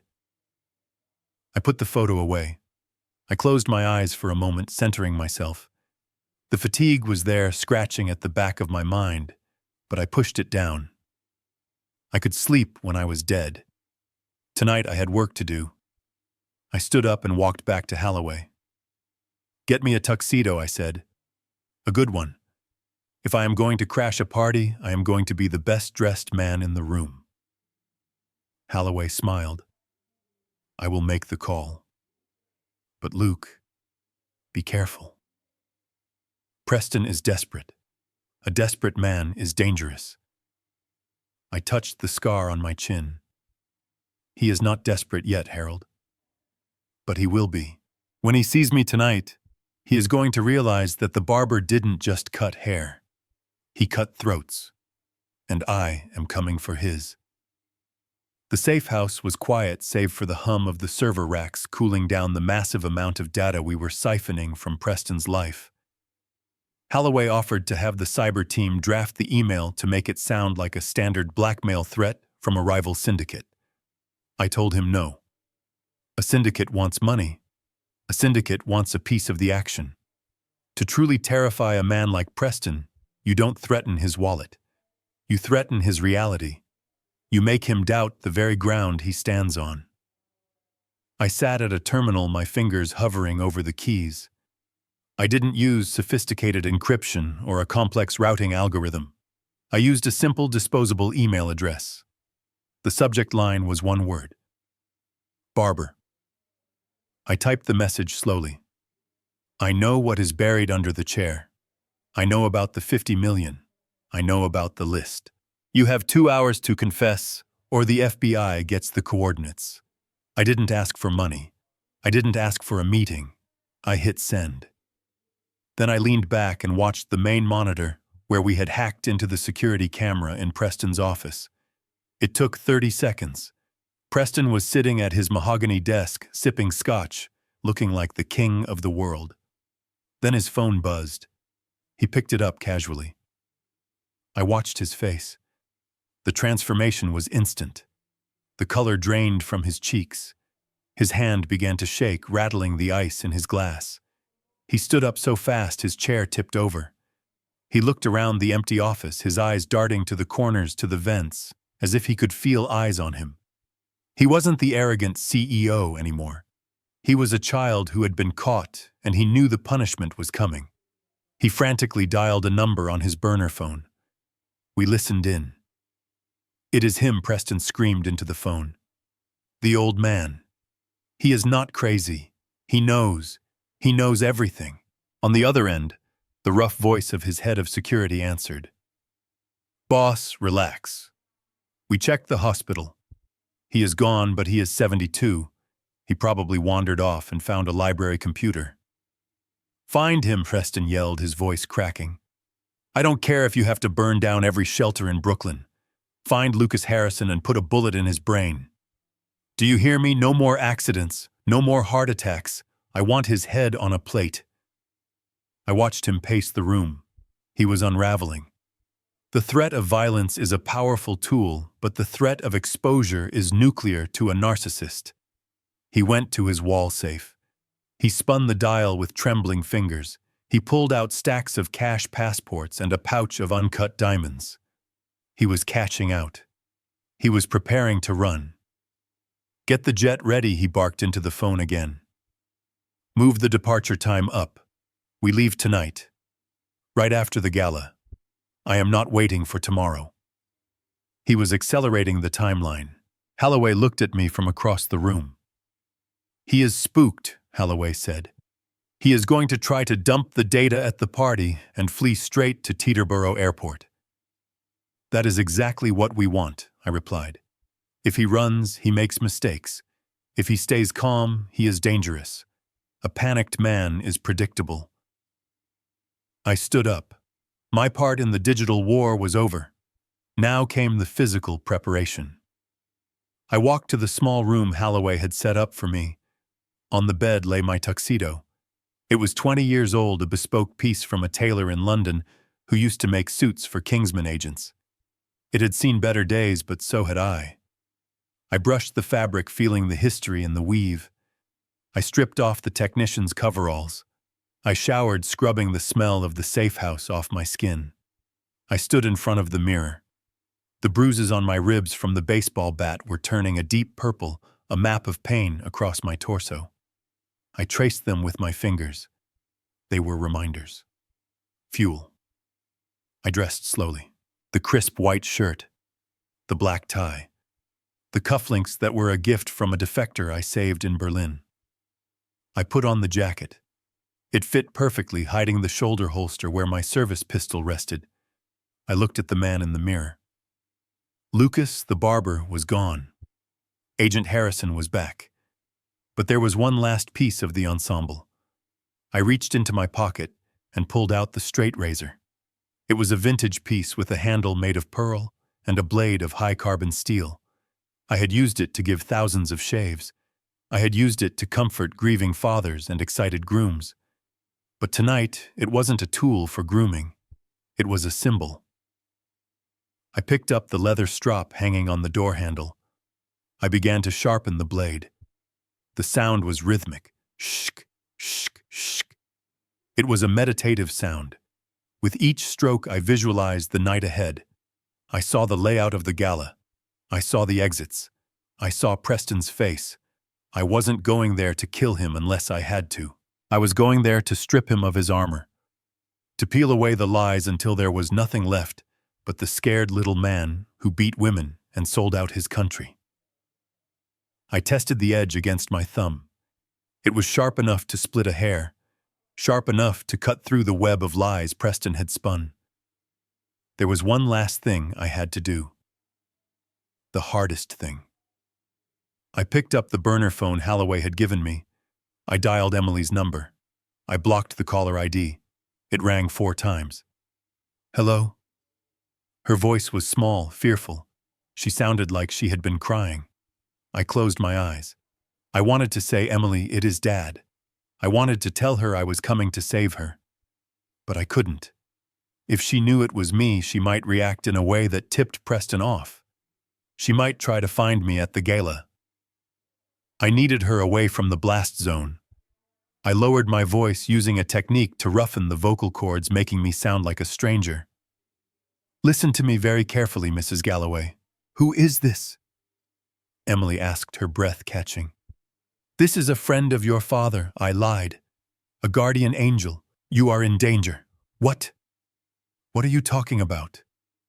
"Your husband is not who you think he is," I said, keeping my voice steady and cold. "Tonight, things are going to happen. Bad things. You need to take your children and leave the city, now." "Leave, I can't leave. Preston has my passport. "Do not argue with me," I snapped. "Drive to the summer house in the Hamptons. Do not stop. Do not answer your phone. Just drive. If you stay in New York tonight, you and your children will be caught in the crossfire." "My dad. Where is my dad?" "Is he with you?" she begged. "He is safe," I said, and for the first time my voice almost broke. "He is doing what he has to do to protect you. Now go. Drive until you hit the ocean and don't look back." I hung up. I crushed the phone in my hand and tossed it into the trash. It was done. I had cut the last tie. Emily was moving. Preston was running. The board was set. I walked back out into the main room. The team stopped what they were doing. They looked at the old man in the tuxedo. They didn't see a Barber anymore. They saw a legend. Holloway stood up. "The car is ready, Luke. We have snipers in position on the roof of the convention center. We have agents disguised as waiters and guests. But the floor is yours." I checked my watch. 8 p.m. The gala was starting. Preston would be there, shaking hands, smiling, checking his watch, waiting for the millions to hit his account so he could vanish. He thought he was the smartest man in the room. He thought he had buried the past. I walked toward the door. The weight of the gun under my arm was heavy, but the weight of the razor in my pocket felt light. It felt right. "Let's go," I said. The drive to the Javits Center was a blur of city lights. I didn't look at the scenery. I was breathing, in, out, regulating my heart rate, preparing for the performance of a lifetime. I wasn't just crashing a party. I was crashing a life. We pulled up to the service entrance. I didn't go in through the back this time. I walked around to the front. The red carpet was rolled out. Cameras were flashing. Limousines were dropping off senators, celebrities, and billionaires. I stepped onto the carpet. The flashbulbs popped. A few reporters looked confused. Who was this old man with the silver hair and the deadly walk? They didn't know. But by the end of the night, the whole world would know. I walked past the security checkpoint. The guard raised a hand to stop me. "Sir, invitation." I looked at him. I didn't blink. "I am the entertainment," I said. He hesitated, intimidated by the sheer force of will radiating off me. In that split second, I walked past him. I entered the ballroom. It was a sea of diamonds and champagne, and there, in the center of it all, on a raised stage, was Preston. He was holding a microphone, sweating through his expensive suit, looking at the door every 5 seconds. He was waiting for a ghost. And the ghost had just walked in. The Javits Center was a glass cathedral dedicated to the worship of money and ego.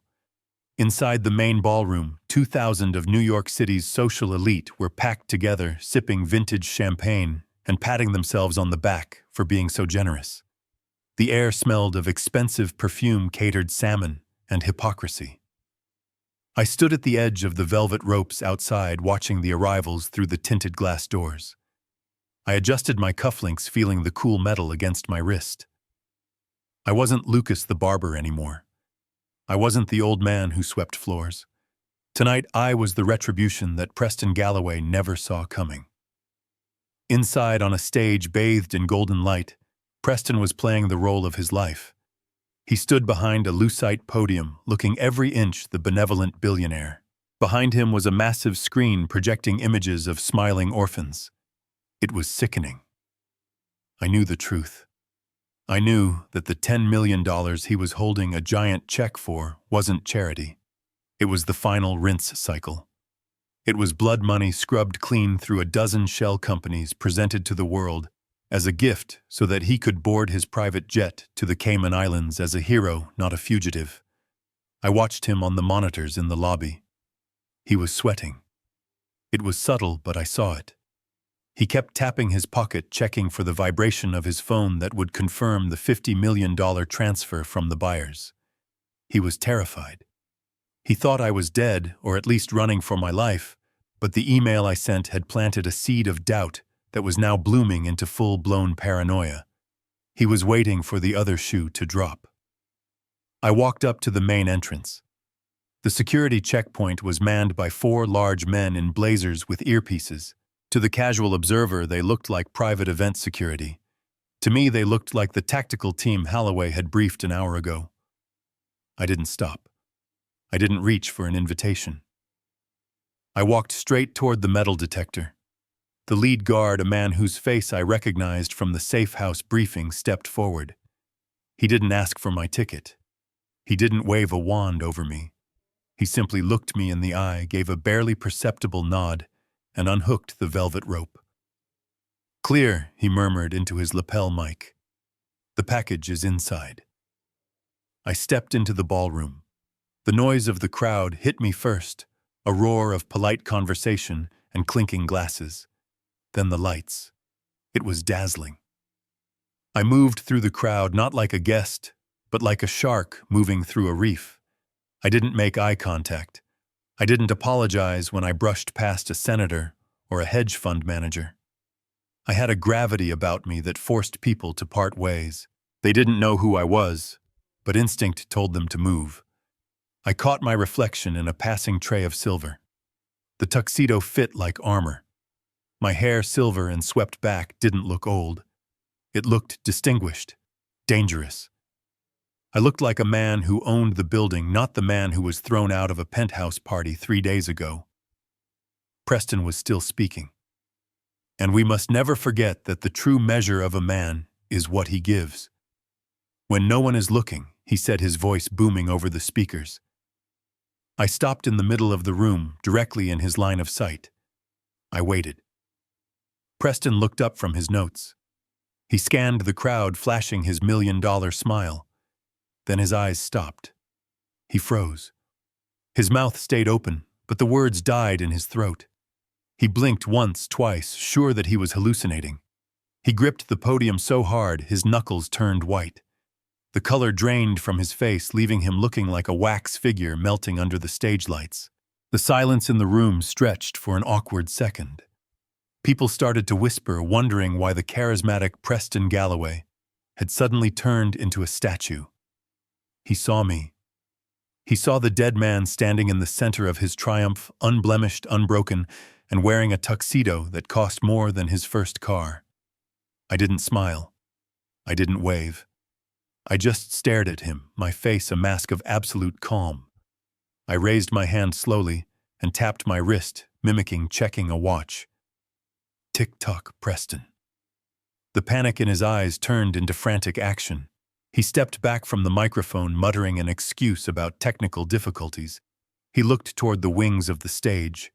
He made a hand signal, a cutting motion across the throat. It wasn't a signal for the event staff. It was a signal for his personal kill squad. From the shadows of the side exits, 3 men detached themselves from the walls. They weren't wearing the standard security blazers. They were wearing ill-fitting suits that couldn't quite hide the bulk of shoulder holsters. These were the men who had beaten me in the barber shop. These were the men who did Preston's dirty work. They saw me. They started moving through the crowd, converging on my position from 3 sides. They were trying to box me in to guide me quietly out a side door where they could put a bullet in me and dump me in the river. I didn't run. I didn't create a scene. I turned and walked purposefully toward the service doors leading to the catering kitchen. I walked slowly enough for them to follow, but fast enough to keep the distance. I was the bait, and they were hungry wolves. I pushed through the swinging double doors into the kitchen. The noise of the party vanished, replaced by the clatter of pots, the hiss of steam, and the shouting of chefs. It was a chaotic maze of stainless steel islands, open flames, and hot oil. I walked past the bewildered line cooks heading for the dishwashing area in the back. It was a dead end. Or so it seemed. The kitchen doors swung open behind me.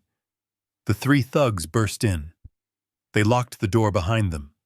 The head chef started to shout at them to get out, but the lead thug flashed a gun inside his jacket. Everyone out. Now he screamed. The kitchen staff didn't need to be told twice. They scrambled for the rear exit, dropping pans and trays. Within 10 seconds, the kitchen was empty. Just me and the three men who wanted me dead. "Well, look who it is," the lead thug sneered, pulling a suppressed pistol from his jacket. "The barber. You should have stayed in the hospital, old man. Now we have to make a mess in here." He raised the gun. I didn't wait for him to aim.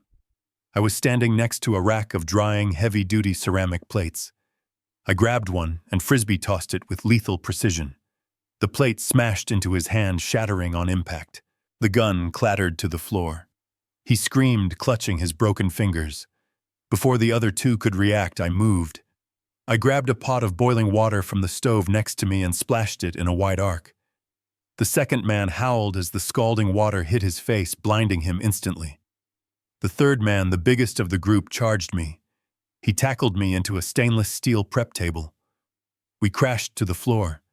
He was strong, young, and fueled by rage. He got his hands around my throat, squeezing hard. "Die, you old fossil," he grunted, spit flying in my face. My vision started to spot. I couldn't overpower him, but I didn't need to. I reached into my pocket. My fingers closed around the pearl handle of the straight razor. I didn't slash. I didn't kill. I used the handle, the blunt steel end, and drove it hard into the nerve cluster under his armpit. His grip faltered instantly as his arm went numb. I bucked my hips, throwing him off me. I stood up. He scrambled to his feet, pulling a knife. He lunged. I stepped to the side, a movement I had practiced 1,000 times in the barber chair, pivoting around a client. I grabbed his wrist, used his own momentum, and slammed his head into the industrial refrigerator door. He crumpled to the floor, unconscious. The first man, the one with the broken fingers, was trying to reach for his gun with his left hand. I walked over to him. I kicked the gun across the room. It slid under the ovens. I grabbed him by the lapels and slammed him against the wall. "Who are the buyers?" I asked, my voice barely a whisper. He spat at me. "Go to hell." I brought the razor up. I didn't open it. I just pressed the cold steel against his carotid artery. "I have been to hell, son. I vacation there. Now tell me, or I give you a shave you will never forget." He looked into my eyes. He saw no mercy there. "The Brotherhood," he stammered. "The Eastern Brotherhood. They are waiting for the transfer confirmation. If they don't get it in 10 minutes, they kill the hostages." That was all I needed. I headbutted him, a sharp crack that sent him sliding down the wall to join his friends in dreamland. I stood in the middle of the kitchen. Steam was rising around me. My tuxedo was slightly rumpled but unstained. I walked over to a polished metal surface and checked my reflection. I adjusted my bow tie. I smoothed my hair. I took a deep breath, letting the adrenaline settle back into cold resolve. Preston thought his guards would take care of the problem. He thought I was bleeding out on the linoleum floor. He was probably back at the podium right now, regaining his composure, thinking he had won. I walked back to the swinging doors. I pushed them open. The noise of the gala rushed back in. I stepped out onto the floor. A waiter walked by with a tray of drinks. I took a glass of champagne. "Thank you," I said. I took a sip. It was crisp cold. I looked toward the stage. Preston was smiling again, wrapping up his speech. I started walking toward him. The path was clear. The obstacles were removed. It was time for the main event. The steps leading up to the stage were bathed in white light, separating the world of the audience from the world of the performer. I ascended them slowly, each footfall a deliberate drumbeat of doom. The hum of the crowd died down, replaced by a confused murmur that rippled from the front row to the back. They were looking at Preston, then at me, trying to understand the unscripted drama unfolding before them. Preston was good, I will give him that. He saw me coming, saw the ruin of his life approaching in a tuxedo, and he tried to spin it one last time. He gripped the sides of the podium, forcing a smile that looked more like a grimace of pain. He laughed, a nervous, high-pitched sound that echoed too loudly over the speakers. "Ladies and gentlemen," he stammered, gesturing towards me with a hand that was visibly shaking. "Please forgive the interruption. This is my father-in-law, Lucas. As I mentioned earlier, his battle with dementia has been tragic. He often wanders off, confusing reality with his old war stories." He turned to me, his eyes pleading and threatening all at once. "Come on, Dad. Let's get you backstage. The doctors are waiting for you." He reached out to grab my arm, trying to establish dominance, trying to guide me away like a misbehaving child. But I didn't move. I planted my feet, rooting myself to the stage like an oak tree. When his hand touched my shoulder, I didn't flinch. I simply looked at him. The look wasn't one of a confused old man. It was the cold, dead stare of a predator looking at prey. I saw the recognition flash in his eyes. He realized in that split second that the man standing next to him wasn't the barber he had bullied. It was the agent he had sold out. He tried to pull his hand away, but I was faster. I clamped my hand over his wrist, holding him there, trapping him in the spotlight. I leaned into the microphone, my voice steady and deep, cutting through the tension in the room. He is right about one thing, folks. I do have stories, but I am not confused, and I am definitely not leaving. The audience fell dead silent. You could hear a pin drop on the carpeted floor. Preston tried to pull away, whispering frantically for security, but his earpiece was dead. His men were unconscious in the kitchen. He was alone. I released his wrist and gently took the microphone from his other hand. He was too paralyzed by fear to stop me. I turned to the crowd, scanning the faces of the senators, the bankers, the socialites. They were captivated. They sensed blood in the water. "Preston here tells you that he built this charity to save lives," I said, pacing slowly across the stage. "He tells you that the $10 million he raised tonight is going to feed the hungry. It is a beautiful story. It is a perfect lie." Preston made a move to lunge for the mic, but I sidestepped him effortlessly. "But there is something buried under that story," I continued. "Just like there is something buried under the floorboards of my barbershop in Brooklyn. Something that smells of treason." I raised my hand and snapped my fingers. It was the signal Holloway and the tech team were waiting for. Behind us, the massive LED screen that had been displaying heartwarming photos of smiling children flickered and went black. The audience gasped. Then the feed cut to a shaky handheld camera view. It was live. The timestamp in the corner confirmed it. The image was dark, illuminated by the tactical lights of rifles. It showed a basement. My basement. But the walls were lined with humming black towers of servers, their cooling fans screaming. Men in FBI windbreakers were moving through the narrow corridors, smashing hard drives, ripping cables out of the walls. The camera panned to a table loaded with stacks of cash and passports. Then it focused on a crate marked with a shipping label. The label didn't say food or medicine. It said classified. Department of Defense. The room erupted. It wasn't polite applause this time. It was a wave of shock. Chairs scraped as people stood up to get a better look. The whispers turned into shouts. I looked at Preston. He was staring at the screen, his mouth opening and closing like a fish on dry land. His nightmare was being broadcast in high definition to the people he wanted to impress the most. "That is not charity," I said, my voice booming over the chaos. "That is a server farm designed to launder money for terrorists. And those files." Those are the names of American agents serving overseas. Agents that your host, Mr. Galloway, sold for $50 million tonight. Preston finally snapped. The mask of the philanthropist shattered, revealing the cornered rat underneath. He screamed a primal sound of rage and terror. He lunged at me, shouting that it was a fake, a deep fake, a conspiracy. But the audience was already pulling out their phones, recording the downfall. I didn't need to hit him. The truth was hitting him harder than any fist could. I simply stood my ground and let him unravel. He ran to the edge of the stage, looking for an exit, looking for a friendly face. But there were none. His investors were backing away. His friends were looking at him with disgust. He was radioactive. Then a sound cut through the noise of the crowd. It was a phone ringing. Not a cell phone in the audience. It was my phone, which I had placed on the podium next to the microphone. I hit the speaker button. The sound of the ringtone stopped, replaced by a voice that everyone in the room recognized. It was the voice of authority. The voice of judgment. Agent Harrison Director Holloway said, his voice amplified through the sound system so that it reached every corner of the hall.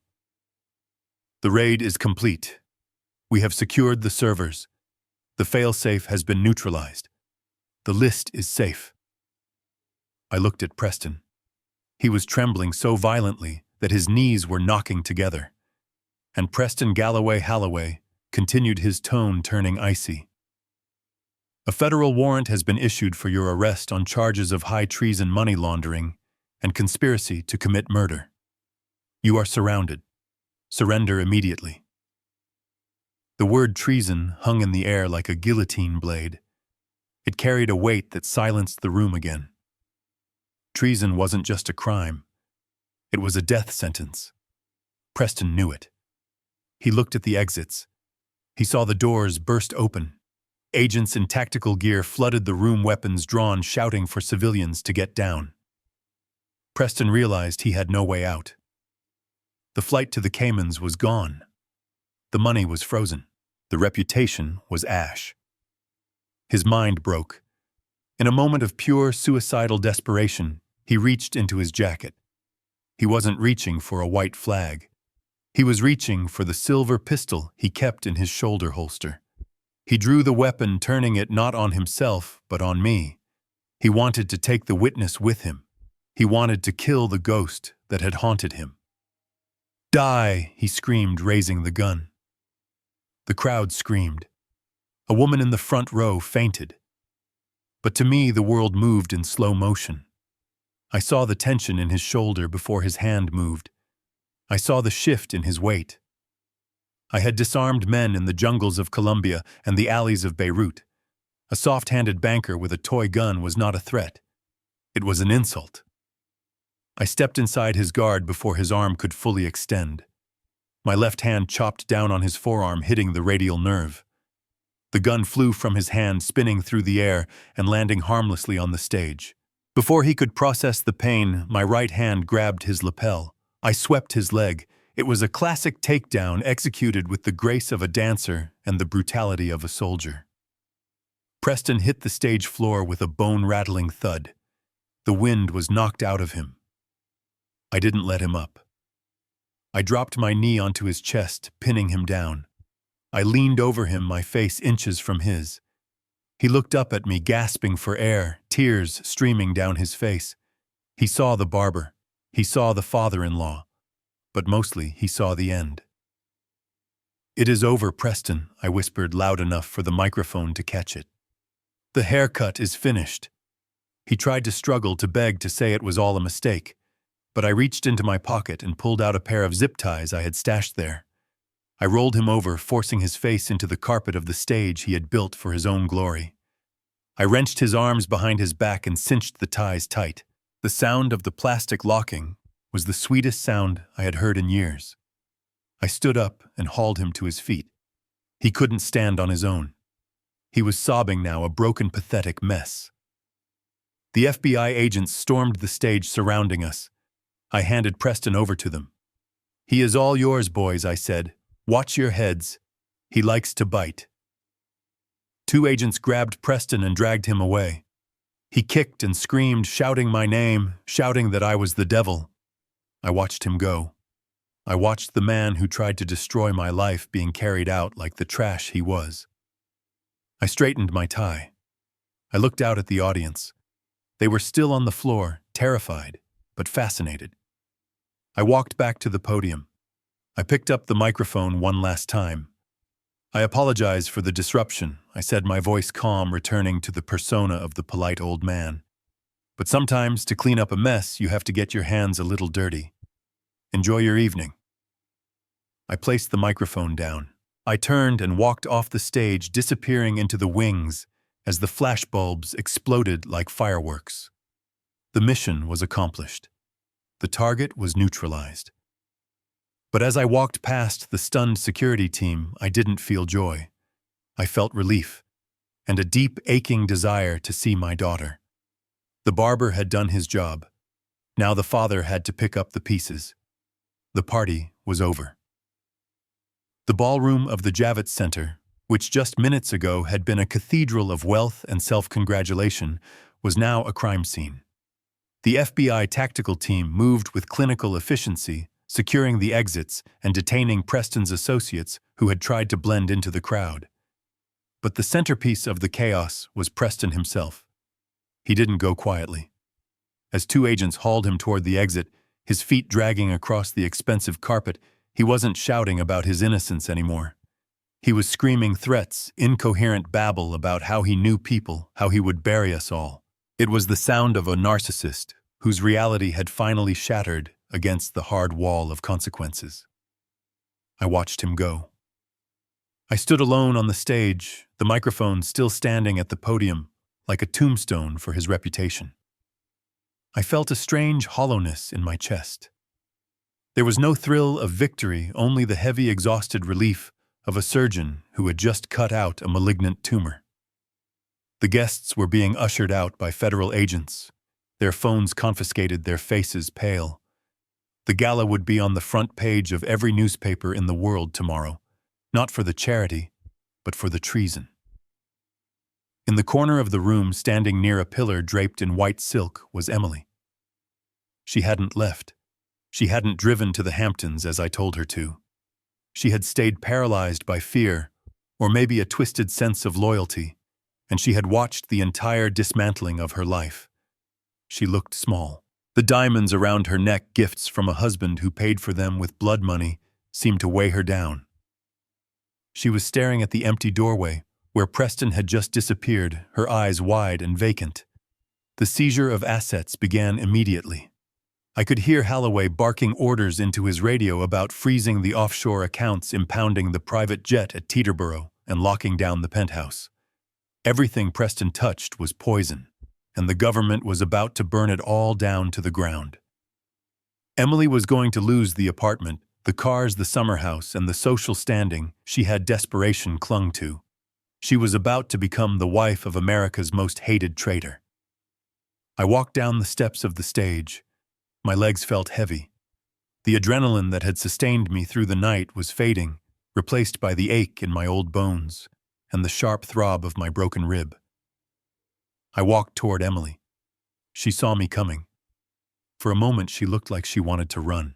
She looked at me not as her father, but as the man who had just destroyed her world. But then the reality of her isolation hit her. She had no one left. Preston was gone. Her friends had fled. I was the only thing standing in the wreckage. "Daddy," she sobbed, her voice cracking. She ran to me. She threw her arms around my neck, burying her face in the tuxedo jacket that smelled of old battles. She cried uncontrollably, shaking with the force of her grief and terror. It would have been so easy to hug her back. It would have been so easy to stroke her hair, to tell her that everything was going to be okay, that I would fix it, that I would take care of her like I always had. That is what a father does. He protects. But I didn't hug her. I stood there stiff and unyielding, letting her cry. Because protecting her now didn't mean shielding her from the pain. It meant letting her feel it. I reached up and gently but firmly removed her hands from my shoulders. I took a step back, creating a distance between us that felt wider than the ocean. Emily looked at me, confusion and hurt warring in her tear-stained eyes. Dad. Please, I didn't know. I didn't know he was doing those things. I looked at her. I looked at the daughter I had raised to be strong, who had allowed herself to become weak for the sake of comfort. You knew enough, Emily, I said, my voice low and rough. You knew he was cruel. You knew he forced me out of my home. You knew he humiliated me, and you stood there and let it happen because you liked the view from the penthouse. She flinched, as if I had slapped her. I didn't sign the papers because I wanted to hurt you, she pleaded. I was scared. He said we needed the money. He said it was for the best. And that is the problem, I interrupted. You let fear and greed make your decisions. You chose a lifestyle over your own father. You chose a monster over a man who sacrificed everything for you. I'm sorry, she wept, falling to her knees. I am so sorry, Dad. Please. I have nowhere to go. They are taking the house. They are freezing the accounts. Help me. I looked down at her. My heart was breaking, shattering into a million pieces, but my face remained stone. If I helped her now, if I bailed her out, she would never learn. She would remain a victim looking for the next savior, the next Preston. I reached into my pocket. I didn't pull out a checkbook. I pulled out a handkerchief and handed it to her. Wipe your face, Emily. She took it, her hands trembling. I am not going to help you, I said. She looked up, stunned. What? I am not going to give you money. I am not going to let you move back into the brownstone once I rebuild it. I am not going to be your safety net anymore. But I have nothing, she whispered. You have your health, I said sternly. You have a college degree that I paid for by standing on my feet for 12 hours a day, and you have the consequences of your actions. I squatted down so I was eye level with her. I wasn't speaking as an agent now. I was speaking as a father who loved his child enough to let her fall. You need to stand up, Emily. You need to find a job. You need to learn what it means to earn $1 without selling your soul for it. It is going to be hard. It is going to be the hardest thing you have ever done. But it is the only way you will ever respect yourself again. I stood up and turned away. Dad, don't leave me, she cried out. I stopped and looked back over my shoulder. I am not leaving you, Emily. I am waiting for you. When you have built a life that is truly yours, come find me. I will be at the barber shop. But until then, grow up. I walked away. I walked out of the ballroom, past the police tape, past the reporters shouting questions. I walked out into the cool New York night. I was alone. I was bruised. But for the first time in years, I was free. 6 months is a long time in the city, but in a barber shop, it is just a series of haircuts. The brownstone in Brooklyn was no longer condemned. The plywood was gone. The sold sign was gone. In its place was a new sign hand-painted in gold leaf, Luke's Cuts. I had spent my entire pension and the settlement money from the lawsuit against Preston's estate to restore it. But I didn't just fix it. I purged it. We filled the hole in the basement with concrete, burying the ghosts of the server farm forever. I laid down new oak floors. I bought vintage chairs that matched the ones I had lost. The shop smelled right again. It smelled of bay rum, hot towels, and talcum powder. It was a Saturday morning, and the shop was full. The neighborhood had forgiven me, or perhaps they had just forgotten the scandal. To them, I was just Luke again. The hero of the gala was a story for the papers. The man with the scissors was their neighbor. I finished with a customer, a young man getting ready for a job interview. I brushed the hair from his neck and spun the chair around. You look sharp, son, I said. Go get them. He paid me and left the bell above the door jingling. The door opened again. A man walked in. He wasn't from the neighborhood. He wore a suit that cost more than my car, but he wore it casually. He took off his sunglasses. It was Director Holloway. I didn't stop wiping down my razor. I knew he would come eventually. "Morning, Harold," I said. "You are skipping the line." Holloway smiled and sat in the empty chair. "I think I have earned a little VIP treatment, Luke." I draped the cape over him and pinned it at the neck. I pumped the chair up. "So," Holloway said, looking at me in the mirror. "Preston pleaded guilty yesterday. Life without parole. He gave up the entire network to avoid the death penalty. We rolled up 3 cells in Europe this morning thanks to his confession." I nodded, working the lather into a bowl. "Good. He finally made a useful investment." Holloway was silent for a moment as I applied the warm foam to his neck. "We need you back, Luke," he said quietly. I paused. My hand hovered over his collar. "The Bureau is setting up a new training division for deep cover operatives. We need someone who has lived it. Someone who knows how to survive when the tech fails and the backup doesn't come. Name your price, Ikun. You can have a badge again. You can have the respect." I looked at Holloway. I looked at the badge he had placed on the counter. It was shiny. It was powerful. It was everything I had once defined myself by. Then I looked around my shop. I saw the sun streaming through the window. I saw the dust motes dancing in the light. I saw the picture of Emily on the wall. She was working as a paralegal, now living in a small studio in Queens. We had coffee once a week. She was tired, she was broke, but she was real. She was building her character brick by brick. I picked up a hot towel from the steamer. I shook it out, letting the steam rise around us. I covered Holloway's face with the towel, masking his eyes. "No, Harold," I said softly. I picked up my straight razor. I felt the weight of it, the balance. It was an extension of my hand. I am not an agent anymore. I am not a ghost. I don't want to hunt monsters. I just want to help people look a little better than they did when they walked in. I peeled the towel back, revealing Holloway's face. He looked at me and he understood.